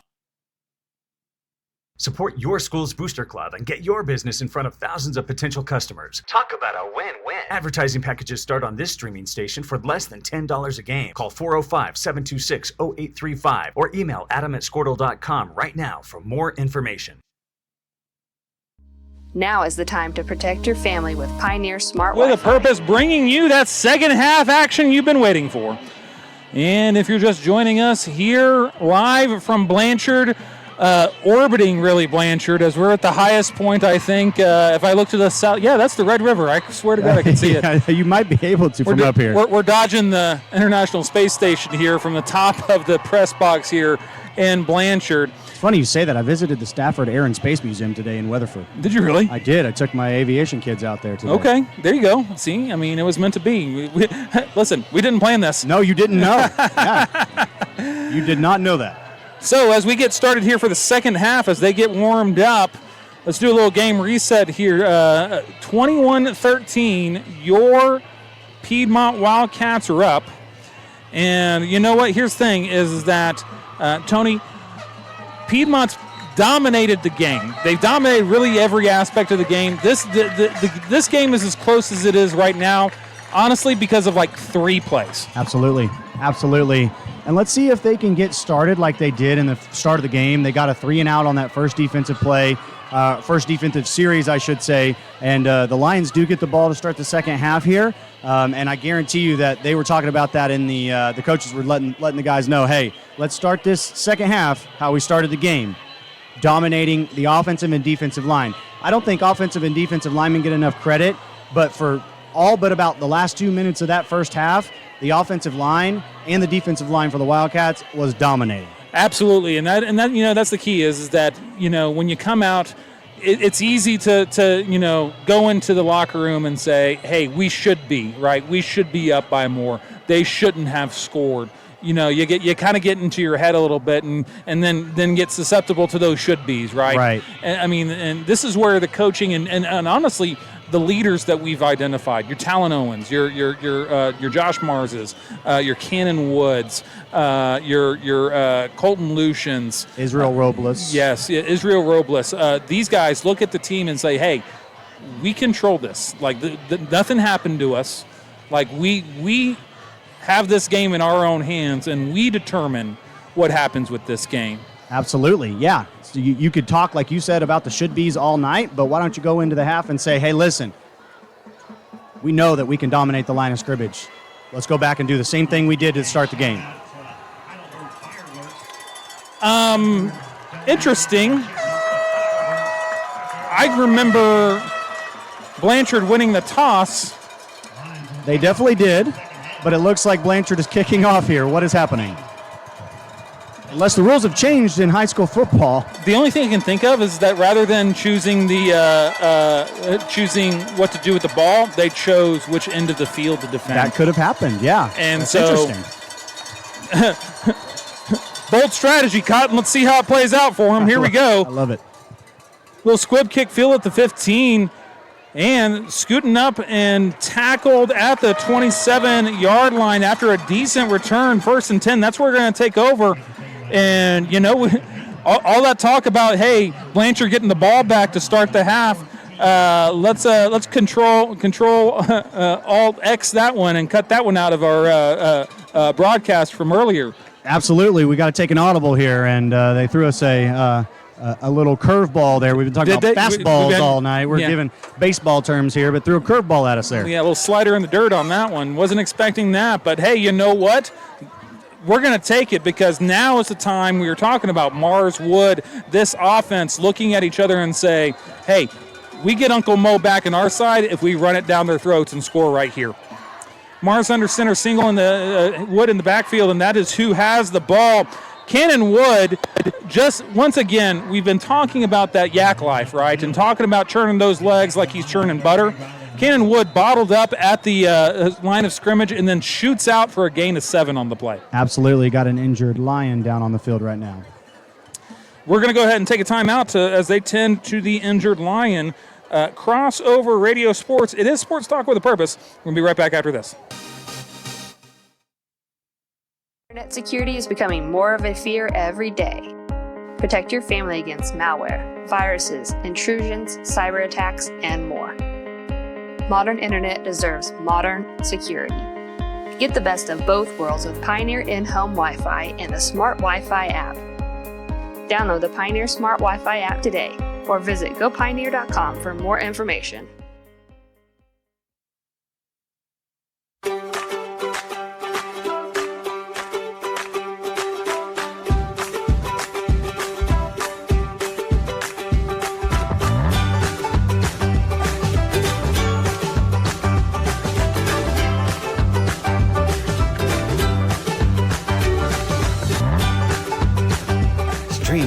Oklahoma's #1 high school streaming service, Squirtle.tv. His way off the field under his own power once again. So good to see that. But after the 7-yard run from Wood, Tony, I mean, talking about those legs always churning. Absolutely, and on schedule to start this second half offensively. 2nd and 3 coming up as this Piedmont offense comes out. Mars under center, just a single back with Wood in the backfield. Oh, they run into busted play as Mars was looking to pitch, and Lucian runs into Wood. Mars wisely, and look, that's a heads-up play to say, hey, this is a busted play. I'm going to turn the corner and just get what I can. And what he got was a first down. Absolutely. Broken play, didn't even think about it, immediately turned his head and just churned his legs forward for the first down. 1st and 10 coming up for Mars, and that, hey, again, that's one of those plays that it might only show up as a little bit on the stat sheet, but big-time heads-up play there. Handoff is to Wood, looking to get to the left side. Spins his way out of a tackle. Again, we're talking about that yards after contact. Going to show up as a gain of 2 in the stat sheet.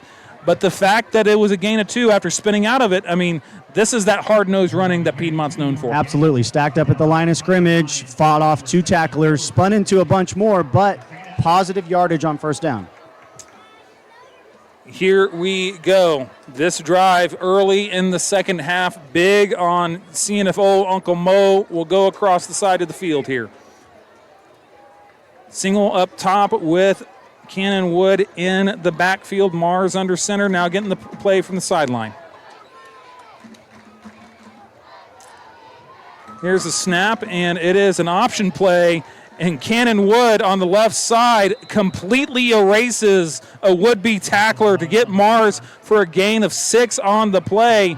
But that run set up by Cannon Wood just absolutely having bad intentions on the left side. Absolutely, and a little bit of a different look offensively there. The double A-back stacked on Mars's left, putting Lucian in motion there to kind of get the defense looking. And then Mars just sneaks out and gets a nice gain on second down there. Single up top, and Wood in the backfield putting a man in motion.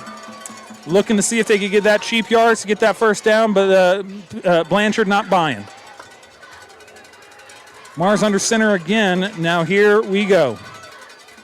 Handoff is to Wood, right side, big hole, and he crosses the 50. Needed 3, got 7 on the play, and we're on the Blanchard side of the field. And talking about Cannon Wood, looks like he was shot out of a cannon on that one. Absolutely, and how about the offensive line once again? There wasn't a tackler. Cannon Wood is in the backfield. It took 2 safeties to get him down. Otherwise, he's in the end zone there. 1st and 10, ball on the Blanchard 48, going left to right. 21-13 on this opening drive. 9 minutes left in the third quarter. Handoff is to Wood again. Finds the seam. Gain of 10 on the play. And I like how he did a little excuse me run through 2 would-be tacklers to get to the third level and get the first down. Cannon Wood is running like he's looking at a scholarship today, man. Absolutely. He's running with a purpose here to start this second half. A great drive so far offensively for the Wildcats, and it took a shoestring tackle from the Blanchard Lions' best player, Laminack, to get him down. 1st and 10 coming up. Single down low here. Wood in the backfield, and the handoff is to Wood, and they got him bottled up again. Bottled up at the line of scrimmage. Gain of 2 on the play. How many times have we seen that tonight? Absolutely. Kept his body low there to get under the tackler, kept his feet churning, was able to get positive yardage on first down. 2nd and 8 coming on the play. Far side is your single receiver. Wood in the backfield in this standard flex bone formation. Getting the play from the sideline from the Piedmont sidelines is your quarterback, Josh Mars. That's what he wants, and here we go. Option play with Mars, looking to pitch, fakes the pitch, and gets stacked up. Gain of 3 on the play. Let's call it 3rd and a long 5.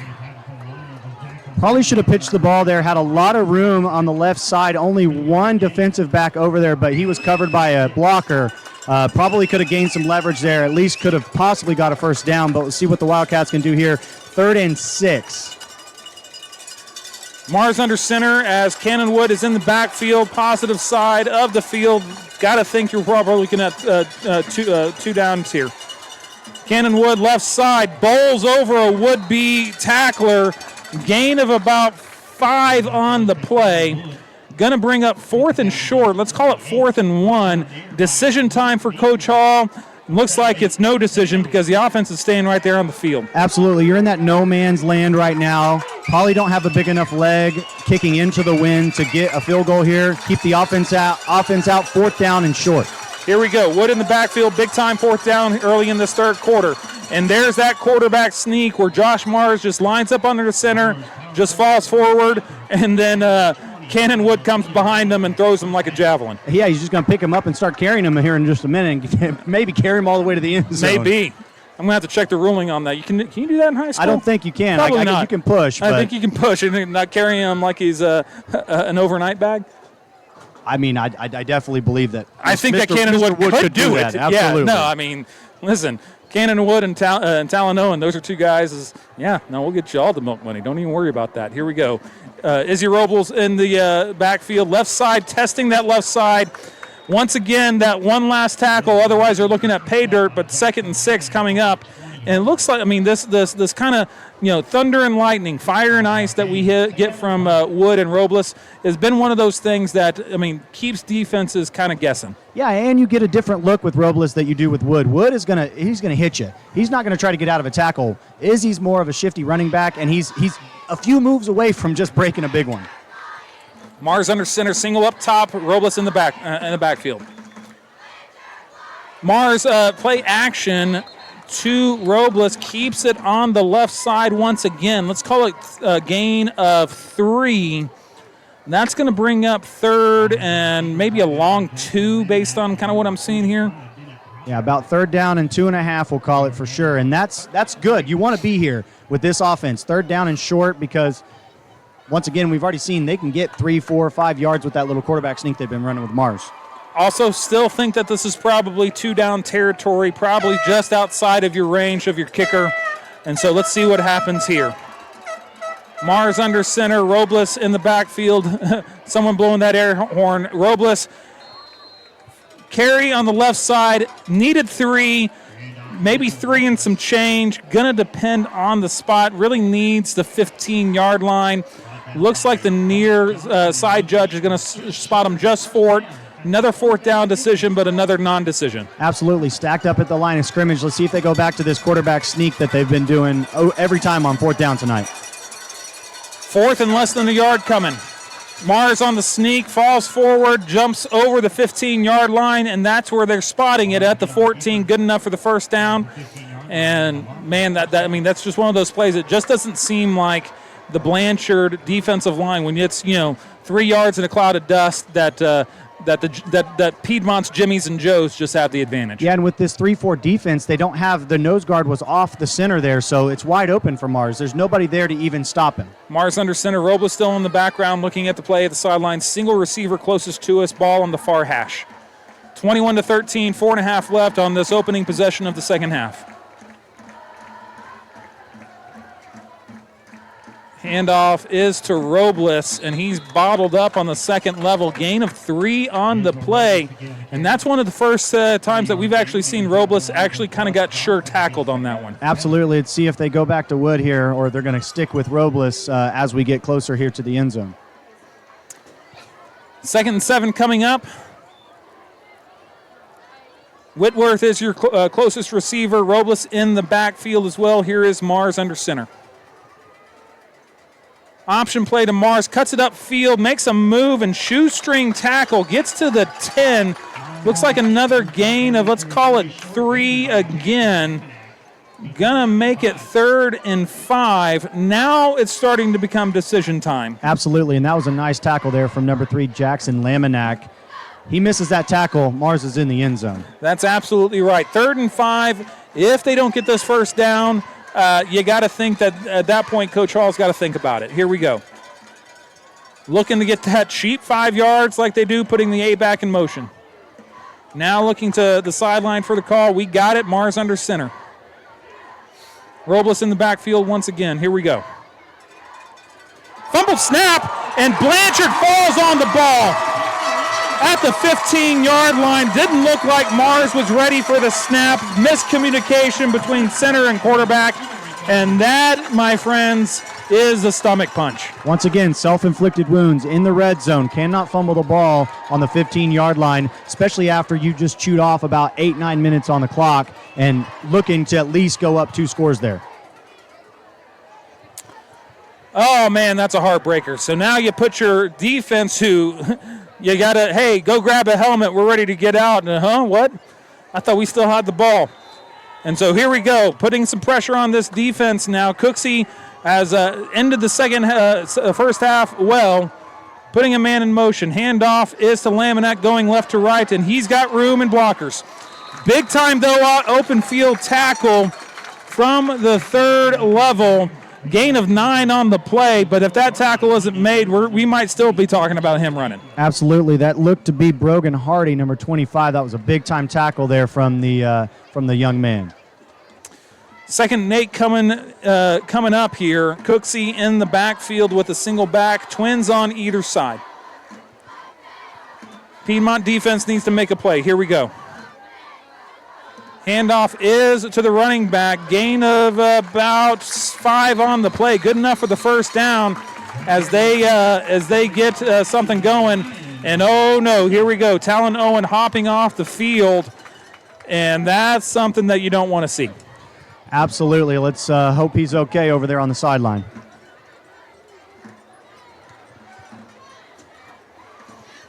Piedmont defense reeling a little bit as this Blanchard offense is coming out and starting to make some noise. Twins on either side, single back for Cooksey. Putting a man in motion, going across, play action. Oh, Laminack a little bit high and outside. Once again, Cooksey finds the fastball. Dangerous pass as it sails on him. Safety looked like he was looking to come up and make a play, but unfortunately just didn't have enough juice to get there.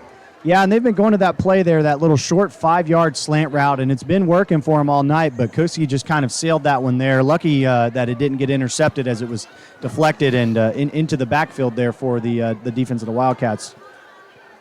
2nd and 10 coming up as Blanchard has the ball. Twins on either side. Handoff is to the running back, and he's bottled up right there in the backfield by this Piedmont defense to keep him at 3rd and 10, and that's the kind of defensive play that you're looking for. Absolutely. Big Jordan Fuston, nose tackle, got off his block and was able to get into the backfield, and then Brogan Hardy helped him finish it. That was a nice play there defensively for the Wildcats. And it gets the Lions off schedule here, 3rd and long, 3rd and 10. 3rd and 10, exactly what you're looking for if you're this Piedmont defense. Put them in a position. Twins on either side, a stop here, and you're probably looking at a punt back to our Piedmont offense, making the turnover moot. Twins on either side. Cooksey with the snap, play action, left side, completed at the 40, needed the 41. Whew, oh no. Look at that spot. Far side official looked to be a little bit short. Near side official once again gave him benefit of the doubt there. Ooh, man, that's a lot of benefit of a bunch of doubt. Very, very generous spot there from the near side official. That's a way to put it. Here we go.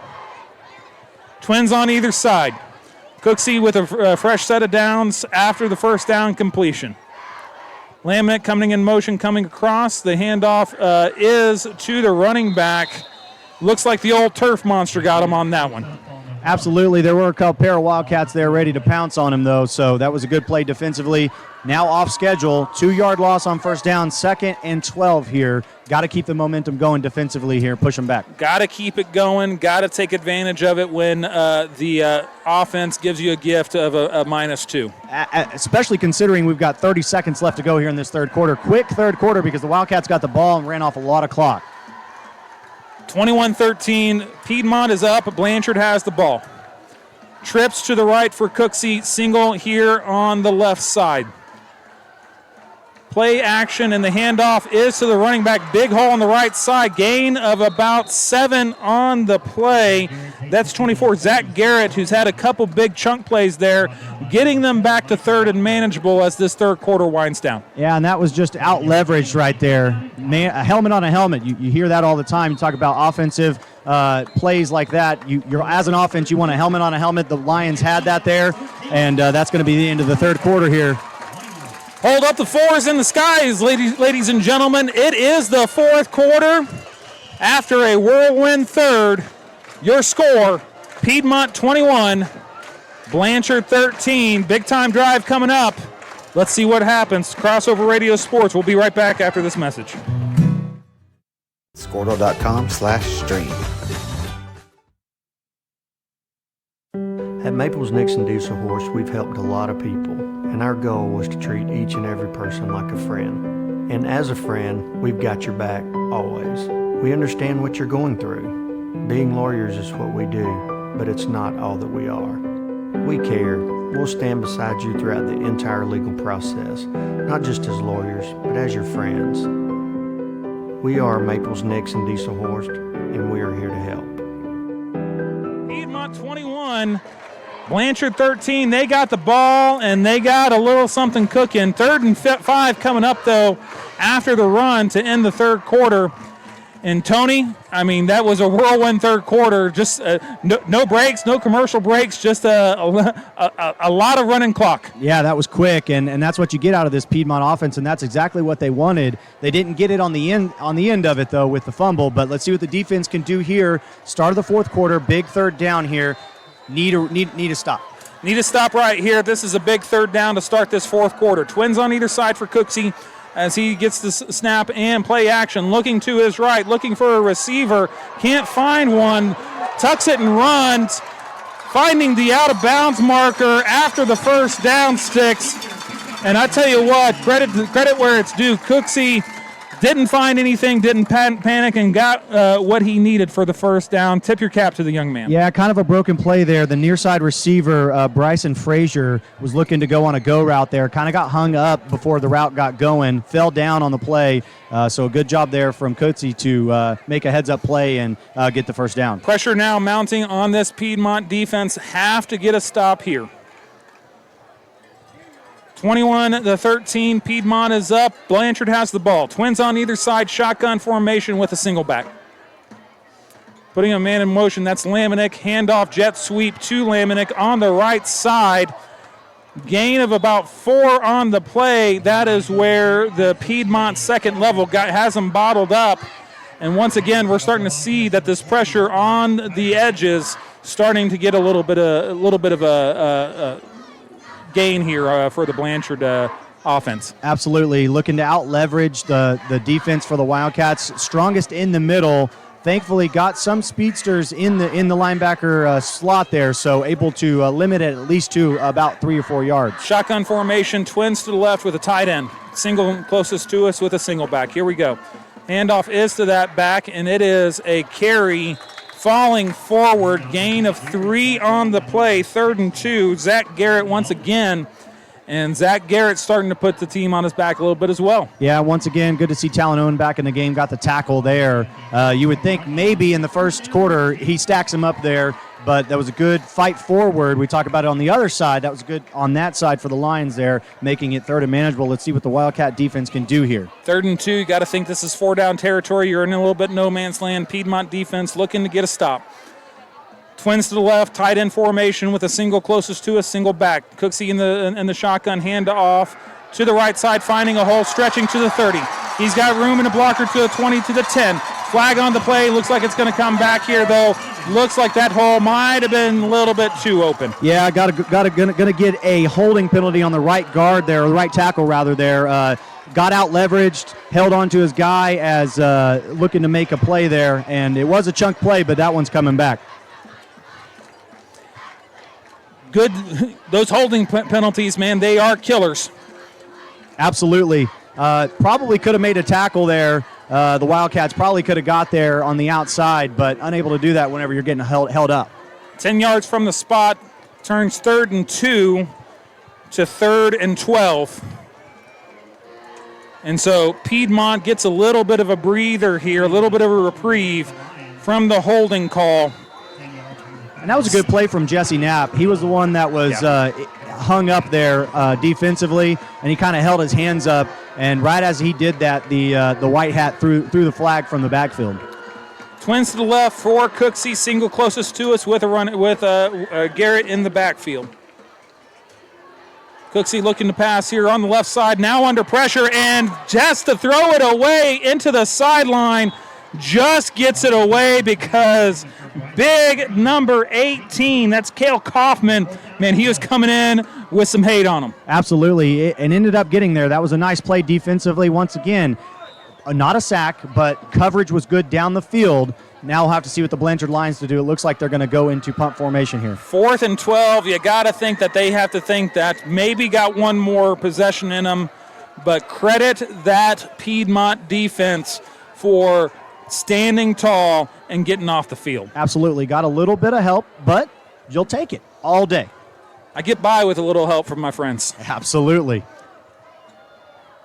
Snap away. Here is the kick. Line drive. Fielded at the 15, and that's where he collapses on the ball. No gain.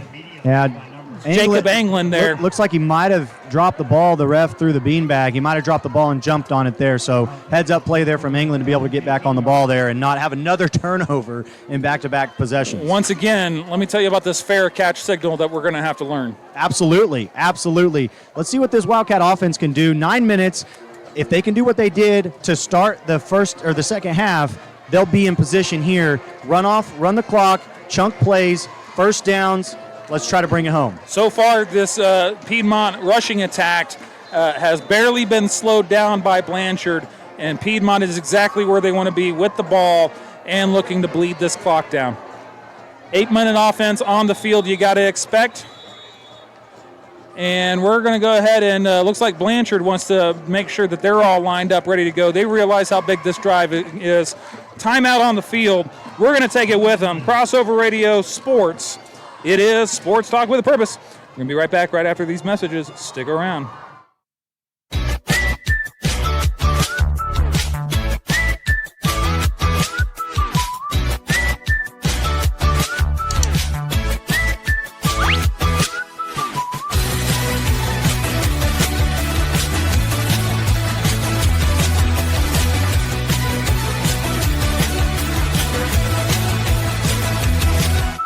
Can't even though in my other life I'm a banker, so what does that say about me? I needed my toes for that one. It was more than 10. Yeah, that's right. So Blanchard calls the timeout after they counted all the way up to 12, so heads up on the Blanchard sideline. Here we go. Big time drive coming up. Cannon Wood, the closer, you got to think that we're going to see a heavy dose of him coming up. Absolutely. Mars under center, singles on either side in this flex bone. And here we go. Mars looking to get something going. Leaks it out to the right side. Pass completed. That's Lucian. Gain of about 3 on the play. Let him a little bit too much credit, Lucian, on the completion, but you got to think, you put that on the money. Again, we might still be talking about Lucian running. Yeah, and a nice catch there from Lucian as he had to go down all the way to his shoestrings to catch that ball and able to get a positive play out of the first pass play of the game for the Wildcats. Absolutely. First pass attempt, 1 for 1 for 5 yards for Josh Mars. Going to look good on that QBR. Here we go. Pitch play to the right side. Looking to make something happen. Sneaks past the game. Gets to the, let's call it, 28-yard line. That's Houston before he is hammered down. But big chunk play there. Going to bring up 3rd and 2. And most importantly, that clock still runs. Yeah, it was a nice play there from Houston. He was out-leveraged by the defensive lineman. Defensive lineman held contained there. Houston stopped on a dime, made a cut, and was able to get positive yardage there. It was a nice run there, makes it 3rd and manageable. One of those unsung qualities of a running back to put your foot in the ground and then turn upfield. 3rd and 2 coming up. Handoff is to Wood, and he is tackled, needed 2, got 2.5. 1st and 10 coming up, and once again, Cannon Wood running with purpose. Gets exactly what he needs to get this first down. Once again, most important thing, first down and the clock still runs. And the other thing that's big about that timeout being called is we're in the 4th quarter here. And now the Blanchard Lions only have 2 timeouts left. After they probably should have taken the penalty there and held on to the timeout, but that could come back to bite them. Wood in the backfield once again, single receiver on the near hash, ball on the far side. Here we go. Cannon Wood in the backfield, looking to salt this one away. Handoff is to Wood, left side, leads his blocker, runs over a guy, runs over another guy, runs over the back judge, runs over everyone. Oh my goodness, Cannon Wood, gain of 12 on the play, and it just seems like he would not be denied on that one. Absolutely not. He ran over everybody, including the ref there.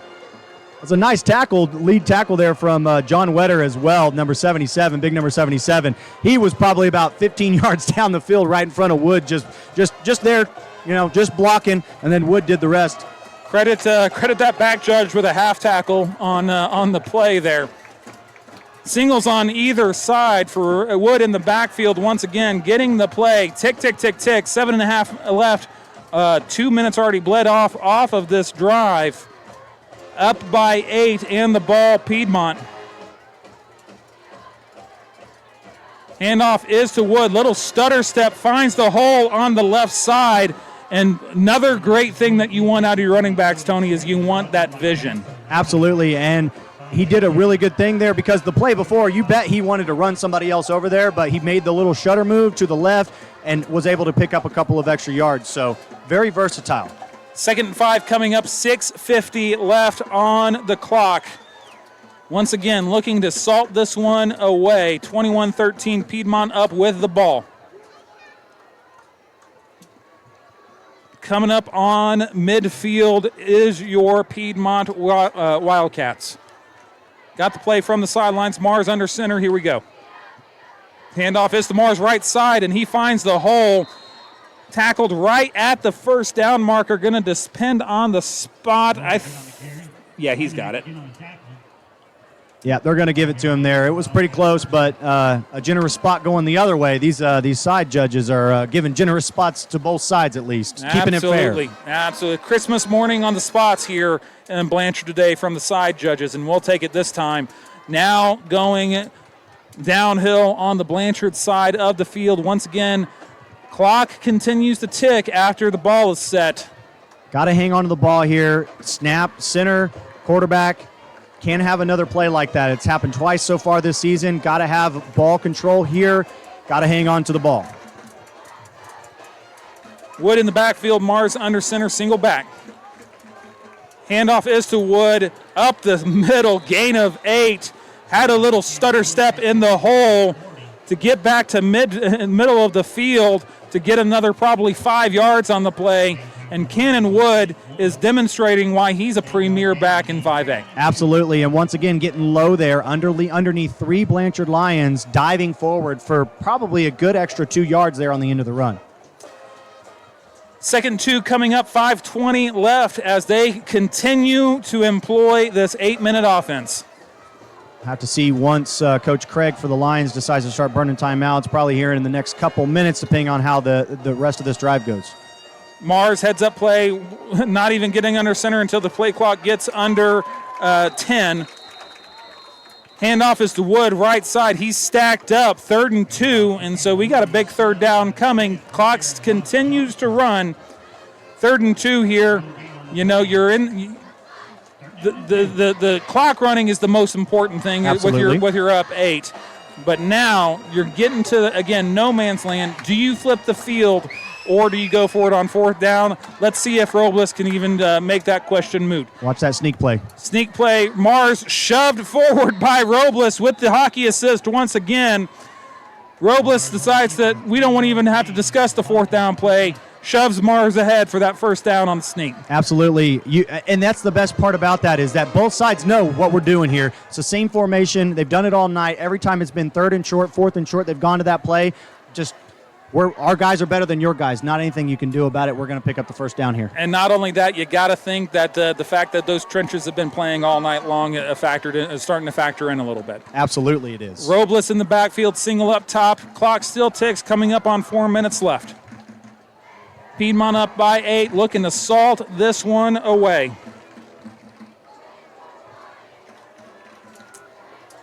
Here we go, under center, 9 seconds left on the play clock, and Mars keeps it. Robles with the block on the right side, gain of 5 for Mars. And you know what? Another unsung feature of a runner, patience. Absolutely. Making sure those blocks are set up. Yeah, let the play develop a little bit. Looked like a bit of a broken play there as Mars did have an A-back. I believe it was Houston coming out of the backfield. Looked like it could have been an option play, but Mars just tucked it. Got 5-6 yards on the play, make it second and manageable here. 3:20 left on the clock here. Mars under center, Robles in the backfield. You gotta think that Mars, the junior, but man, he's seen some pretty important time here. He's not going to snap that till we get to somewhere around 7 on the play clock. Absolutely. Robles on the right side, looking for a hole, gets the first down. Big chunk play for Robles once again, and tick, tick, tick, tick. When the sticks move, so does the clock. Yeah, we'll have to see when Coach Craig decides to start burning his timeouts here as the Wildcats just methodically, like they have been all night offensively, marching down the field, bleeding the clock. Want to do that when you're up 8 here with about 2:50 left to go and ticking. Looks like the Blanchard DC is pleading with his guys to find that extra gear here. 2:40 and counting here for your Piedmont offense. Up by 8 with the ball, sneaking up on the red zone, knocking on the door. Robles on the right side, lowers his shoulder, bowls a guy over, bowls another guy over, to the 5-10, touchdown Wildcats! That's the backbreaker. What a great play there from number 27, Izzy Robles, breaking about 4 tackles, just barreling himself into the end zone. Was not going to be denied this time. We talked about it all night. Break 1 tackle and he's in the end zone. He broke about 3 there, and guess what? He found the end zone. And that's got to feel good for Izzy there. Absolutely. That you know that he knows he's been so close. All night long. Couple shoestrings here and there, and he might have a couple more. But to finally find that pay dirt, snap down, kick is up on the extra point. And not only that, you make it a 2-score game, but you make it a hard 2-score game being up 15. Yeah, 2:23 left. That was a statement drive. The Wildcats have had a statement drive in both the first half and now the second half. And that one was definitely the biggest statement of the night right there. Starting in their own, they were pushed back there. That was a punt from the Lions. They were pushed back in their own end zone, and they just methodically marched the ball all the way down the field, took off about 6 minutes off the clock, and made it a 2-score game here with 2:23 left to go. That was amazing. And sticking here through the break, you know, Tony, you got to think that this is one of those games that, you know, Piedmont has, you want to talk about, you know, maybe like a boxer. Like we've won every round, but it's closer than it should be. Yeah. This is one of those, that's the knockout blow. That's the we're leaving no doubt. Absolutely. They've punched, and to Blanchard Lions' credit, they've counterpunched, but the Wildcats have withstood those counterpunches, and like you said, they might have just dealt the knockout blow. Getting lined up for the kickoff, you got to know that Piedmont sideline not only excited, but you also see just looking across the line there, sighs of relief that they've put a little bit more breathing room in between themselves and the Lions. Yeah, kind of have got in a little bit of trouble on special teams tonight. Let's see what they decide to do here on the kickoff. Need some sure tackles, as the Lions do have some speedsters down there to take this kickoff. Lined up here is Piedmont, and here's the kick, and they kick it high and pooch right there, and it bounces into the out of bounds, flag on the play with illegal formation. So this is going to come out to, I think the 40 is what the high school rule is. Yeah, and I'm not sure about that.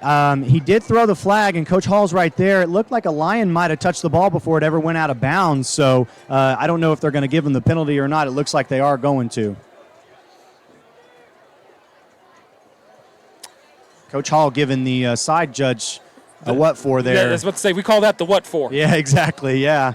As he's obviously not happy about that, because it did look like a Lion did touch the ball before it went out of bounds, because there was a Wildcat there, and if we could have jumped on that ball right there, that would have been a huge, huge, huge momentum swing. Here's the thing. They're not I mean, so far, the white hat here, the ref, he's acting like they're spotting it where the ball went out of bounds. So I think maybe old Coach Hall might have gotten some debate points. No, there they go. They're moving now. Yeah, side judge came and talked to the white hat, and white hat said, "No, that's a penalty there." So 35 for high school when it goes out of bounds there. Grand scheme of things, it's 4 yards. That ball went out at about the 31-yard line. Yeah. So here we go. Blanchard down 2 scores, Twins on either side, and here we go. Cooksey, you got to think we're airing it out. That slant, and here we go. Oh, right off of Cannon Wood's hands as once again Cooksey finds the fastball, and Cannon Wood is going to wake up in the middle of the night about that one. I tell you what, next week these Wildcats are going to sit down to look at this film, and they're going to say, man, 3 times tonight Cooksey has thrown the ball, and it's been deflected, and you just got to you got to communicate as a defense. Say, ball, ball, ball, right? You got to know that ball's in the air, and somebody's got to pounce on that. 2nd and 10 after the incompletion, 2:19, Piedmont up 15. Cooksey looking to pass right side to the flat. Oh, Whitworth, you got to be a little bit more careful. Got away with one. Might have gotten there about a half a step too late, but got away with it on the incompletion. Pass intended for the back, Zach Garrett and Whitworth. Hey, love your passion, man, but you also have to make sure you don't do something to hurt the team. Absolutely. Young kid, sophomore, probably maybe should have got a penalty there. We'll have to see what happens moving forward with him defensively here. 3rd and 10 coming up, 2:15, and Blanchard running out of opportunities. Twins on either side for Cooksey, Garrett in the backfield. Oh, fumbled snap. Cooksey picks it up, rolling right, rolling to his right, looking for a man, and great pass breakup by the safety. That's number 7, Micah Rocco. Big-time defensive play on the broken play, because those plays sometimes on the fire drill can sometimes end up with one of those, NCAA huge touchdowns. Absolutely, and he's going to want that one back. He tried to catch it with his pads, and it bounced off. If he puts his hands out in front of the wide receiver there, he's got an interception. Credit Rocco to stay with the receiver on the broken play and have his wits about him to know what was going on. But that's going to bring up a big 4th down, and you got to think this is the ball game. Blanchard, this has to be their last opportunity. Cooksey all alone in the backfield. Twins on either side with a tight end. Got to watch that seam tight end route from the tight end, which was open and then covered. Here we go. Cooksey looking for something to happen. Completed to the sideline, 1st down. Credit him as he was scrambling, stepped up and delivered a strike to number 9. First time we're calling Reagan Palmer's name tonight. And Cooksey pushes the sun up just one more time for some sunshine on this drive. Absolutely, that was a good play there from Cooksey. He kind of got out leveraged there. The offensive line did, and he was able to evade the sack, step up in the pocket, and deliver the pass down the field. Twins on either side, tight end in the formation as well. Putting a man in motion. Cooksey looking to pass. Seam route again to that tight end that's been open all night. That is Hudson Perryman on the completion. Gain of about, let's call it 7 on the play. 2nd and 3, but the clock starting to become more and more of a threat. Yeah, 2 timeouts working in the hurry-up offense here is the lines. Twins on either side, tight end on the play as well. Here's the play from Cooksey. Tight end flat pass completed to the 40-yard line, knocked out of bounds to stop the clock. 1st down coming up for Blanchard. 90 seconds left in the ball game. Cooksey running the hurry up a little bit here. Heads-up play there from Perriman to get out of bounds and not get tackled in bounds there to stop the clock with 1:30 left to go. Hudson Perryman looks like he's built like a tight end. Yeah, he's listed as 6'1". He looks every bit of about 6'3" out there. Yeah. He's had a pretty good ball game, especially with that seam touchdown catch. Twins on either side, tight end in the formation as well. Here's Cooksey. Looking to his left, stepping up, Talon Owen disrupting the play, getting his hand on Cooksey as he passes it. And once again, it might not show up on the stat sheet, but that quarterback hurry is what knocked that play off kilter. Yeah, and you mentioned the claw. He grabbed him with his claw right there, one-handed, able to pull the quarterback down. And we got a quarterback change here because Cooksey's helmet came off during that play, so he's got to come off for at least one play. Yeah, he looks like he got a little bopped in the nose as well. So he's got to come out for a play. So the quarterback, at least for this play, Rio Reynolds on the play. And how about that? Hey, grab your helmet, son. Let's get into this game. Rio Reynolds looking for something to happen. Little 5-yard curl route that falls incomplete. And here comes Cooksey back after the mandatory sit-out on the play, and he's coming into 3rd and 10. Yeah, how about the backup there throwing a fastball as well, as he kind of sailed that one a little bit too, and wide receiver unable to bring that ball in there. That was Mr. Carter there. We've been calling his name all night for the Lions, and it's going to make it 3rd down and 10 here. Obviously, two plays here. They're going for it on every 4th down from this point forward. So, but the clock is against them, like you mentioned earlier. But 22 left here in the 4th quarter. Still up 15 as Piedmont. Twins on either side, putting a man in motion, tight end in the formation. Cooksey looking to his left, little bubble screen that looks like it's covered well, and a little crackback block again.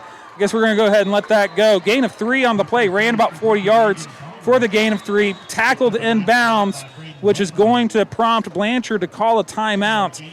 And going back to the play, Tony, here's the thing, man. I like hard plays, but that crackback, man, can be a dangerous situation. Yeah, and that one was actually, I'm okay with that one right there because it wasn't from the side, it was from the front. But the one from earlier was from the side, and that's when it becomes a dangerous play and probably should have been called. They might have called that one right there just for player safety, but I kind of agree with the officials here. Late in the game, 1:10 left to go. They've called a pretty fair game on both sides. Haven't thrown the flag. Kind of let both teams play. A little bit of a dangerous play, but because that was more from the front, I think that was a good no call. Here we go. Once again, Blanchard facing 4th down and 8, calling the timeout to talk about it because you got to think that this is either you keep hope alive or you salt this one away. 1 timeout left remaining for Blanchard as they get lined up, and Piedmont has to know you get 1 stop and then turn out the lights, the party's over. Talon Owen right there, the claw, left in, definitely someone you're going to want to take a look at, and you got to think he's pinning his ears back. Absolutely. He's going for the quarterback here. Twins on either side. Tight end in the formation. Here we go. Both defensive ends almost in a sprinter formation here, ready to pounce. And here we go. Pocket collapses, and here it is. Oh, goodness gracious. Pass down the seam for Cooksey, and he had them dead to rights. That is Lamanick, the speedster that we've been talking about, and he falls on his back and it pops out. What a heartbreaking play for Blanchard. But Cooksey put that one on the money. Wide open in the end zone. It doesn't get any easier than that. The ball was slightly underthrown, but I don't think that would have affected it too much.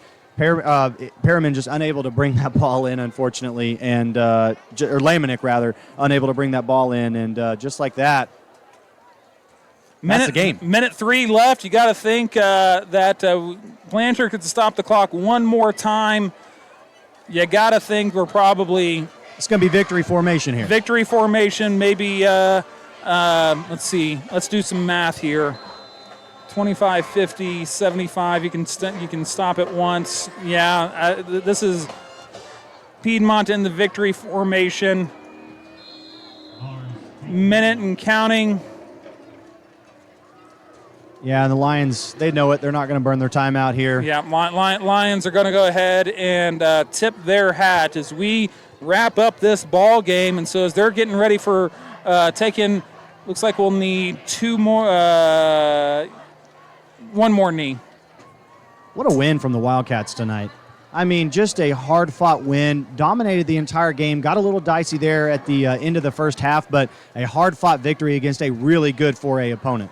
Good 4A opponent as takes the snap one last time, takes the knee, 23 seconds left, and that is going to be your ball game as it ticks down. Tony, talk about this game, and honestly, player of the game in my mind, that big star running back, number 10, Cannon Wood. Absolutely. Cannon Wood definitely getting his flowers tonight. 2 touchdowns on the evening. Of course, Izzy Robles getting a touchdown there late. Josh Mars played really well, and I really got to give it up to the offensive and defensive line tonight. They fought hard, and they dominated the line of scrimmage on both sides of the ball all night long, and that led to a big-time victory against a 4A opponent who now goes to 0-2, and they got another 5A opponent next week in Shawnee. They got to go down to Shawnee and face off against another 5A opponent before they start 4A play. But the Wildcats improved to 2-1. Great start to the season. Probably should be 3-0, but hey, like you said, a great Noble team. We'll take it, 2-1. Great start to the season for the Wildcats. Blanchard doing the anti-Alabama non-conference schedule. They're scheduling all 5A opponents, and so credit Blanchard. This is a playoff team that they advanced last year, going on the road for Piedmont. Big time win. Don't care what level of football it is. When you go on the road and take the counterpunch from your opponent, probably are the better team, but show your mettle, show your grit, that you keep focused on the goal. You got to think that, maybe some cleanup needs to happen here and there to be expected after the third week of the season. Absolutely. But you got to think Coach Hall is going to look at his guys and say, hey, guys, tip your cap to that team. That's a good Blanchard team across the way, and you did something. You went on the road, and you beat a good team. Absolutely, and I think that Blanchard is kind of getting ready for 5A because they're kind of at the top of 4A, probably going to be in 5A pretty soon, and the Wildcats here in just a couple years, more than likely going to be up in the big boys in 6A too here in just a couple years. So definitely got some young talent, looking really good so far this season. Got to keep the momentum going as definitely a better start to this season than they had last season. Let's talk about one last thing before we wrap up here. Defensive side, if we're giving a defensive game ball out, once again, those plays at the end, the claw puts his hand on Cooksey, disrupts a pass that he probably would have delivered to keep some hope alive there. But then Talon Owens absolutely just making his presence felt on the defensive side of the ball. Yeah, only had 1 sack tonight, so you look at the stat sheet, and it doesn't look as good as it did against El Reno, or not against El Reno, but against Noble. But some other players, Brogan Hardy played really well in the linebacker position tonight. Cannon Wood, even on the defensive side of the ball, made some great tackles. And the secondary played really, really well tonight against a team that likes to air it out, a very, very good opponent that runs a spread offense. And you don't get to look at a spread offense during the week. When you're running scout team, the Wildcats they don't run a spread offense. So credit to the defense to come out here against a spread offense 2 weeks in a row and play really, really well. Well, as we look forward to what's next weekend our road trip continues as the Piedmont Wildcats take a trip down to Duncan.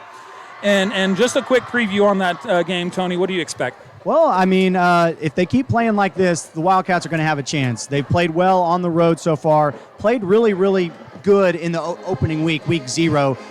Not the result you wanted, but the Wildcats did play well against a really good Noble team who handled this opponent the same. We talk about similar opponents. They handled the Blanchard Lions last week. So going back on the road again, already road tested to start this season. 2 games on the road so far. Going back on the road, you got to think that Coach Hall is going to have his guys ready to go next week, and that should be a great game. Well, we'll see you next week as we do go to Duncan, and we'll be covering it here live on Crossover Radio Sports. And so, for my man Tony over here, my name's Philip. We'll see you next week. Crossover Radio Sports brings you Piedmont Wildcats football simulcast on Squirtle. And we'll see you next week. Go Wildcats!